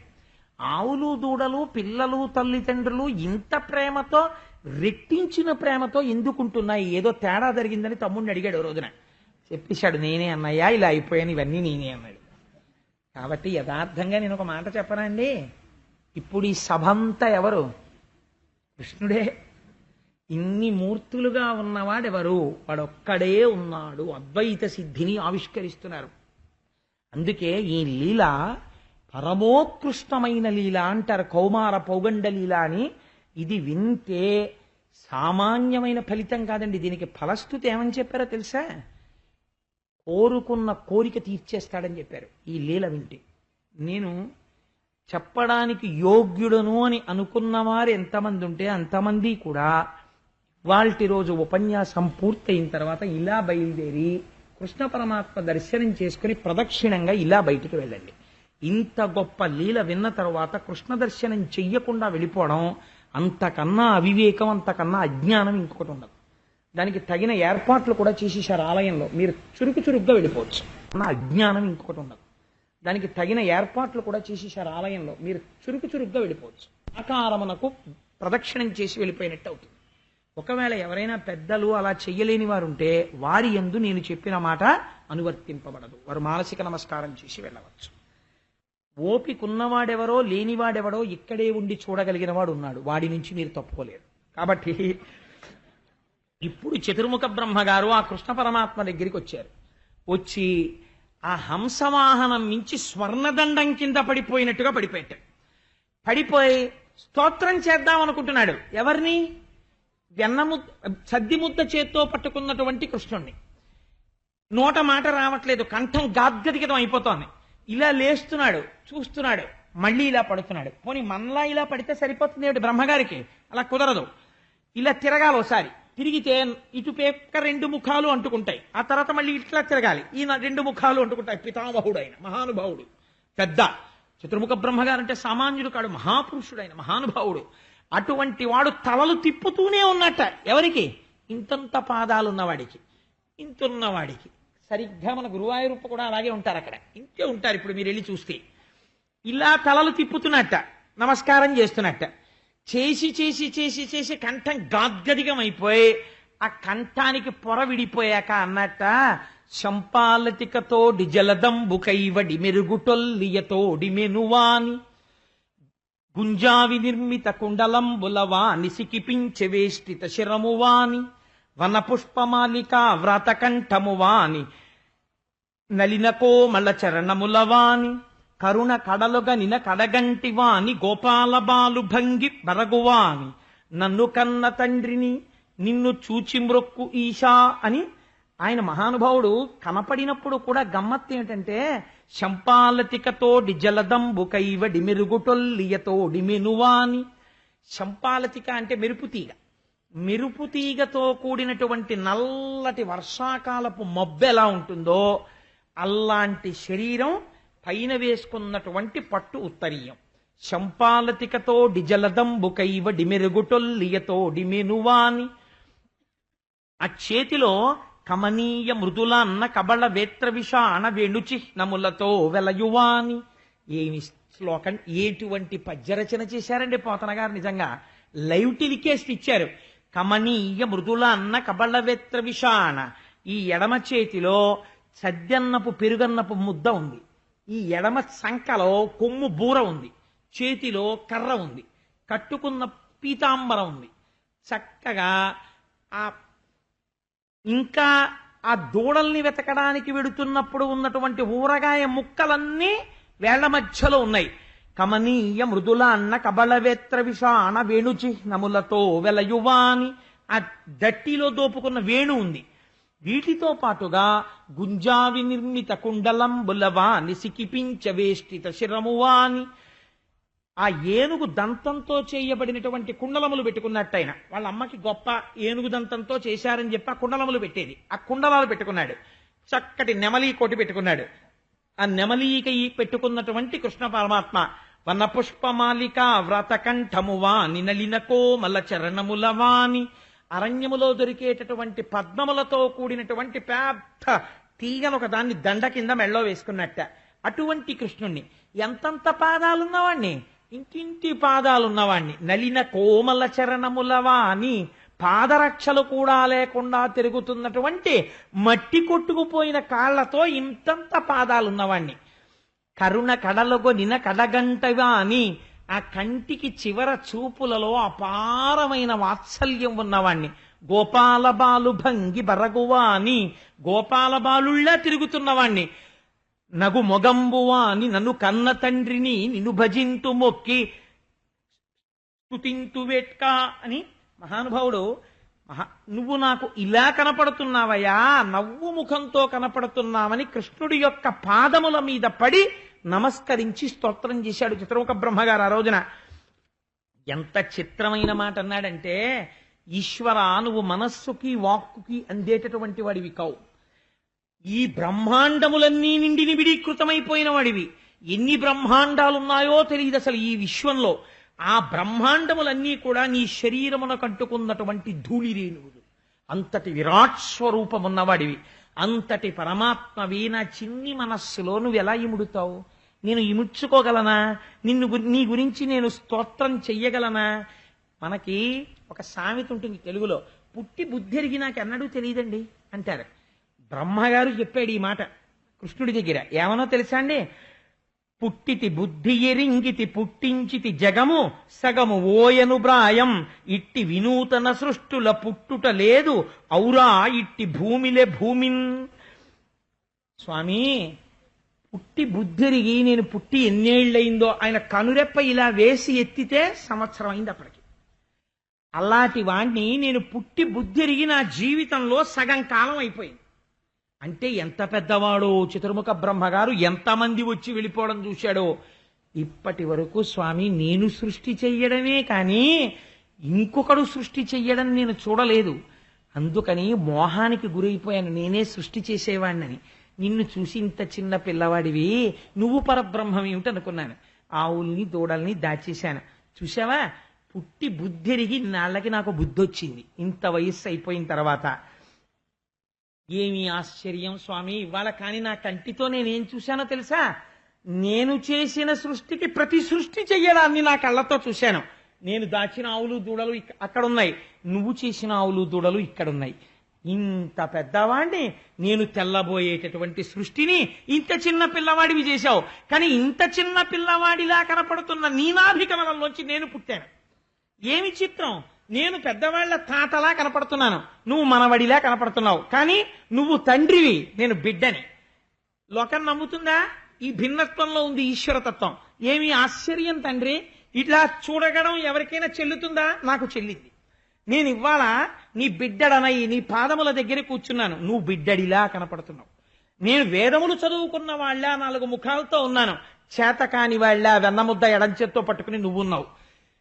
చాలా చదువుకున్న వాళ్ళ హంసవాహనం మీద నేనొచ్చాను, కాళ్ళకి చెప్పులు లేకుండా నువ్వు తిరుగుతున్నావు. నేను ఇన్ని తెలుసున్నవాణ్ణి నేను అనుకుంటున్నాను, ఇన్ని తెలుసున్నవాణ్ణి మోహ పెట్టడం తెలుసున్నవాడివి నువ్వు అయి కూర్చున్నావు. ఏం ఆశ్చర్యం తండ్రి! పుట్టి బుద్ధెరిగి ఇన్నాళ్ళకి నాకు బుద్ధి వచ్చింది. నన్ను మాయ చేయగలిగిన వాడు ఎలాగైనా ఉండగలడని నేను ఇప్పుడు తెలుసుకున్నాను. ఇది నా జీవితంలో ఒక గొప్ప ఆశ్చర్యకరమైన ఘట్టం. నేను పొంగిపోతున్నాను అని తారాతుషారసీకర భూరజములకైన లెక్క బుధులిడుదురు భూభారవతీర్ణ కరుడగు నీ రమ్య గుణాలి నిన్న నెరరగణ్య. స్వామి, మంచు పడుతున్నప్పుడు ఆ మంచు యొక్క కణములనన్నింటినీ ఏరి భూమి మీద లెక్క పెట్టచ్చు. ఎవరు లెక్క పెట్టగలరని? మంచు కణాలని తీసి పక్కన పెడితే కరిగిపోతాయి. ఏమో బుధులు, ఆయన ఎంత మాట అన్నాడో చూడండి. నేననలేదు. ఇప్పుడు అహంకారం పోయింది. ఏమో ఎక్కడైనా ఉన్నారేమో మహాపురుషులు, మంచు కణాలన్నింటినీ ఓ చోట పోగేసి లెక్కెడతారేమో. ఈ భూమి మీద ఎన్ని రేణువులున్నాయో లెక్క పెట్టగలరేమో, ఆకాశంలో ఎన్ని చుక్కలున్నాయో లెక్క పెట్టగలరేమో. కానీ తండ్రి, నీ గుణములు ఎలా ఉంటాయో ఎవరూ లెక్క పెట్టలేరు. నువ్వు అంతటి అసామాన్యమైన గుణ విశేషములు ఉన్నవాడివి. మాయలు కలవారలను మాయల పెట్టెడి ప్రోడా నిన్ను నా మాయగలంచి నీ మహిమ మానము చూచెదనంచు నేరమించేయగబూనితిన్ కరుణ చేయుము కావుము యోగిరాజవగ్గేయ డవగ్ని తజ్జనిత కీలము కీలము గెలిచి వెలుంగనేర్చునే. ఎంత గొప్ప మాట చెప్పాడో చూడండి. నేను చతుర్ముఖ బ్రహ్మని అని నీ మీద మాయ ప్రయోగించాను. దూడల్ని ఎత్తుకుపోతే ఏం చేస్తావో చూద్దాం, పిల్లల్ని ఎత్తుకుపోతే ఏం చేస్తావో చూద్దామని. కానీ ఇప్పుడు నాకేం తెలిసిందో తెలుసా?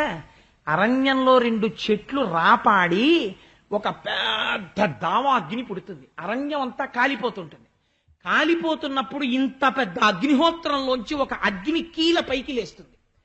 ఒక అగ్ని కీల అలా పైకి లేస్తుంది. ఈ పైకి లేచిన అగ్ని కీల ఈ అగ్నినంతటినీ మోహ పెట్టగలరా? పెట్టలేదు. అది అందులో అంతర్భాగం, ఒక కీల. అలా నువ్వు విరాట్ స్వరూపివై అంతటా నిండిపోయిన వాడవు. అటువంటి నీవు నీ మాయని నా మాయ చేత లెక్క పెట్టి చూద్దామనుకున్నాను. మానము చేయ అంటే కొలమానం లెక్క పెడదాం అనుకున్నాను. కానీ నీ మాయ నా మాయని మింగేసింది.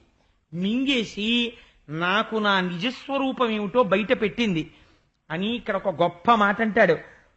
మ్రబ్బు గొలిపి యోగమాయ నిద్రించిన ఓ పరాత్మభూమ యోగిరాజ ఏ తరంగులెన్ని ఎప్పుడెచ్చోట నీహేలెవ్వడెరుగునీశ్వరేశ. మనం సాధారణంగా లోకంలో ఓ మాట అంటుంటాం, వాడు నేను అని ఓ మాట అంటుంటాం. నేను అన్నప్పుడు ఇలా చూపిస్తాం, వాడు అన్నప్పుడు అలా చూపిస్తాం.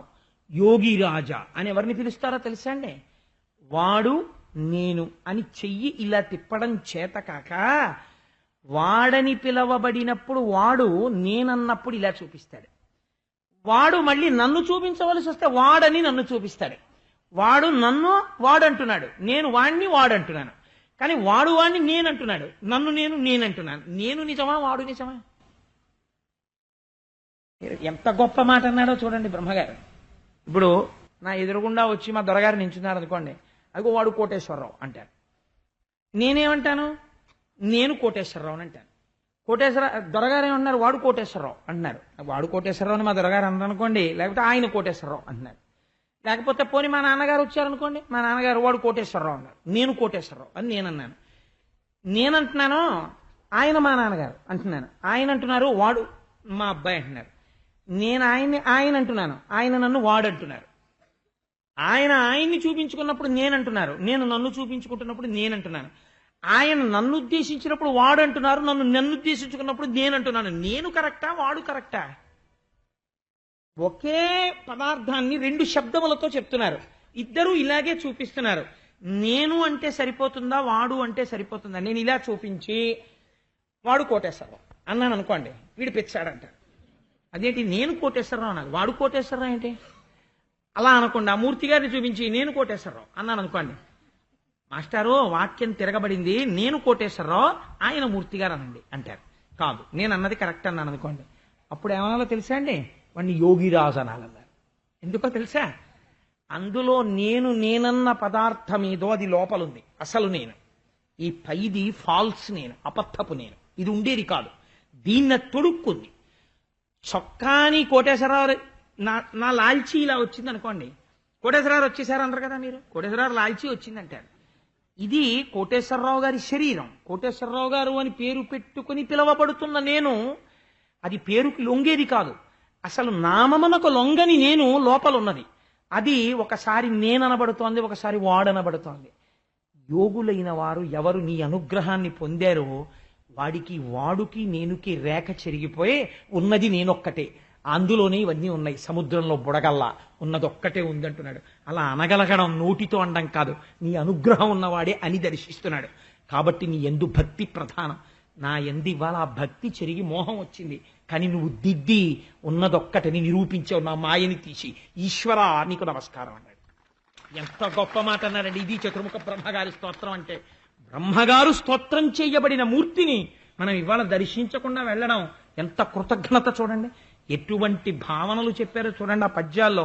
దేవా నీ చరణ ప్రసాద కణలబ్ధింగాక లేకున్న బండే వెంటంజను నీ మహామహిమ నూహింపంగ నెవ్వారికిన్ నీవారై చనువారలో ఒకటనై నిన్కొల్చు భాగ్యంబు నాకీవే ఇప్పటి జన్మమందైన ఒండెందైనలో ఈశ్వరా. చతుర్ముఖ బ్రహ్మగారు వరమడుగుతున్నాడు. ఈశ్వర, ఈ భక్తి ఎప్పుడు లోపిస్తుందో జ్ఞానం వైక్లభ్యాన్ని చెందుతుంది. భక్తితో జ్ఞానమును పొందాలి. కాబట్టి ఈ జ్ఞానము ఎప్పుడు నిలబడుతుంది? నేను వాడన్నది చెరిగిపోయి నేనన్న నిజమైన నేను ఇప్పుడు తెలుస్తుంది. భక్తి పరిఢవిల్లినప్పుడు. ఆ భక్తి ఎప్పుడు పరిఢవిల్లుతుంది?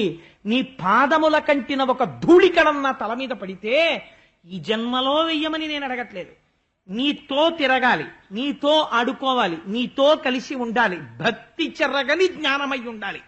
నేను తెలుసుకున్న రమణులు ఆశ్రమం బయట కూర్చుంటే, అయా మధుర మీనాక్షి ప్రసాదం, మధుర ప్రసాదం అని చెప్పి తీసుకొచ్చి చేతిలో పెడితే కన్నులకు అద్దుకొని కన్నుల వెంట నీరు కారుతుండగా అయ్య ప్రసాదం కొడుక్కి అని నోట్లో వేసుకునేవారు. ఎంత గొప్ప భావనండి. అయ్యా కొడుకు రెండు ఉండరు, ఒకటే తేజస్ అయ్యా కొడుకైంది. దీపించు దీపము రెండయ్యు సికి ఒకటయ్యున్, మొన్న భాగవతంలో చెప్పాను కదా మీకు. కాబట్టి సికి ఒకటే, రెండు దీపాల్లా కనపడుతుంది. అలా అయ్య ప్రసాదం కొడుక్కి అంటూ నోట వేసుకునేవారు. భక్తి వదలని జ్ఞానము, ఇది స్థిరీకరణము. భక్తి లేని జ్ఞానం నిలబడదు. భక్తితో జ్ఞానానికి వెళ్ళాలి. కాబట్టి నీ పదరేణువు నా తల మీద పడాలి. ఈ జన్మలో ఇచ్చినా సరే, వచ్చే జన్మలో ఇచ్చినా సరే. ఎవరు అడుగుతున్నారు ఈ మాట? చతుర్ముఖ బ్రహ్మగారు. స్వామి నీతో కలిసి తిరగాలి, నీతో ఉండాలి, నీ సేవ చెయ్యాలి, నాకు అదృష్టమే. అది లేనినాడు ఒక గొప్ప మాట అంటాడు ఆయన అంటాడు, ఎన్నడునైన యోగి విభులెవ్వని పాద పరాగమింతయున్ కన్నులు కానరట్టి హరి కౌగిట చేర్చుచు చెట్టపట్టుచున్ తన్నుచు గుద్దుచున్ తద్దయు కైవడి కూడియాడుచున్ మనన చేయు వల్లవ కుమారుల భాగ్యము వింతయొప్పునే. స్వామి ఏం ఆశ్చర్యమయ్యా, ఎందుకయ్యా దిక్కుమాలిన బ్రహ్మ పదవి? వీళ్ళందరూ గోపబాలురికి నీ గురించి తెలియదు, నువ్వు పరబ్రహ్మం అని తెలియదు. తెలియకపోతేనే ఎన్నడునైన యోగి విభులెవ్వని పాదపరాగమింతయున్ కన్నులు కానరట్టి హరి. భగవంతుని యొక్క పాదములకు అంటుకున్న ఇంత ధూళి కణమును చూడలేకపోయినటువంటి యోగులున్నారు కోట్ల జన్మలు తపస్సు చేసి. అటువంటి నిన్ను కౌగిలించుకుంటున్నారు. తన్నుచు గుద్దుచున్, నిన్ను తంతున్నారు, నిన్ను గుద్దుతున్నారు, నీ మీద పడుతున్నారు, నిన్ను కౌగిలించుకుంటున్నారు. నువ్వు పడుకుంటే ఒళ్ళో తల పెట్టుకుంటున్నారు, నీ కాళ్ళు ఒత్తుతున్నారు. నువ్వు నిలబడితే కృష్ణ నెప్పెట్టిందా నేను ఎత్తుకుంటాను దాన్ని, నిన్ను ఎత్తుకు తీసుకుపోతున్నారు. నిన్ను భుజాల మీద కూర్చోబెట్టుకుంటున్నారు, నీ మీద పడిపోతున్నారు. ఏం అదృష్టం కృష్ణ ఇది! కౌగిట చేర్చుచున్ తన్నుచు గుద్దుచున్ నగచు తద్దయు కైవడి కూడియాడుచున్ మన్నన చేయు వల్లవ కుమారుల భాగ్యము వింతయొప్పునే. వీళ్ళ భాగ్యమే భాగ్యం కృష్ణ. ఈ భాగ్యం ముందు నా చతుర్ముఖ బ్రహ్మ పదవి దిగదుడుపు. ఎందుకు పనికొస్తుంది ఈ పదవి? ఏలా బ్రహ్మపదంబు వేదములకున్ వీక్షింపగారాని నిన్నీ లోకంబున ఈ వనాంతరమునంది మందలో కృష్ణయం చాలాపాది సమస్త భావములు నీయందే నిక్షేపించు ఈ వ్రేలం దొక్కని పాదరేణువులపై వేష్టించినం చాలదే. బ్రహ్మగారు వరం అడుగుతున్నాడు, ఈశ్వర నాకు ఇంకేం అక్కర్లేదు, నాకేం కావాలో తెలుసా? ఎలా బ్రహ్మపదంబు, నాకు ఎందుకు ఈ దిక్కుమాలిన బ్రహ్మ పదవి? వేదములకు వీక్షింపగారాని నిన్నీ లోకంబున, బ్రహ్మాండములన్నీ నిండి నిబిడీకృతమైపోయినటువంటి నువ్వు ఈ లోకంలో ఇవాళ రాశీభూతమై తిరుగుతున్నావు. ఈ వనాంతరమునందు, ఈ అరణ్యంలో, ఈ వనాంతరమునంది మందలో, ఈ ఆవుల మధ్యలో తిరుగుతుంటే కృష్ణయం చాలాపాది సమస్త భావములు నీయందే నిక్షేపించు. ఆడుకుంటే కృష్ణ, కొంగొస్తే కృష్ణ, దూడొస్తే కృష్ణ, వెలగ చెట్టు కనపడితే కృష్ణ, ఆవు కనపడితే కృష్ణ, అన్నం తింటే కృష్ణ, కూర్చుంటే కృష్ణ, లేస్తే కృష్ణ, ఆడుకుంటే కృష్ణ, పడుకుంటే కృష్ణ. నీతో కలిసి ఆడుకుని పొంగిపోయినటువంటి వీళ్ళున్నారే, ఈ గోపబాలుర పాదములకు అంటుకున్నటువంటి ధూళికణాన్ని తీసి నా శిరస్సు మీద వేసుకునేటటువంటి అదృష్టాన్ని నాకు కటాక్షించు. నాకు ఆ బ్రహ్మపద వద్దు, తీసేయి. వాళ్ళనొక్కసారి పిలు. నీ పాదములు కాదు, నీతో తిరిగిన ఈ పిల్లల పాదాలకంటుకున్న ఒక్క ధూళికణం నా 4 కిరీటాల మీద వేసుకుని, ఆ ధూళికణం, ఆ పిల్లల కాళ్లకున్నటువంటి ధూళికణాల్ని నా 4 కిరీటాల మీద వేసుకుంటాను. నాకు ఆ అవకాశం ఇచ్చి నాకు ఈ బ్రహ్మపదవి తీసేయి, నాకు అక్కర్లేదు ఈ బ్రహ్మపదం అన్నాడు. ఈ స్తోత్రం చేసి అహోభాగ్యం అహోభాగ్యం నందగోప వ్రజౌకసాం యన్మిత్రం పరమానందం పూర్ణం బ్రహ్మ సనాతనం అంటాడు వ్యాసుడు మూలంలో. ఏమి కృష్ణం, రాశీభూతమైన పరబ్రహ్మం. ఇటువంటి పరబ్రహ్మంతో కలిసి తిరిగి ఆడుకుని ఆ పాదాలకున్న ధూళి వేసుకుని యజ్ఞం చెయ్యక్కర్లేదు, యాగం చెయ్యక్కర్లేదు, ఇక్కడే కృష్ణుడితో కలిసి ఉండి తింటూ, ఆయనకి పెడుతూ, ఆయన ఎంగిలి మనం తింటూ ఏమి సార్థకత పొందారయ్యా కృష్ణ, ఎంత పుణ్యం చేశారయ్యా ఈ గోపాలబాలురు. మనం చేయలా?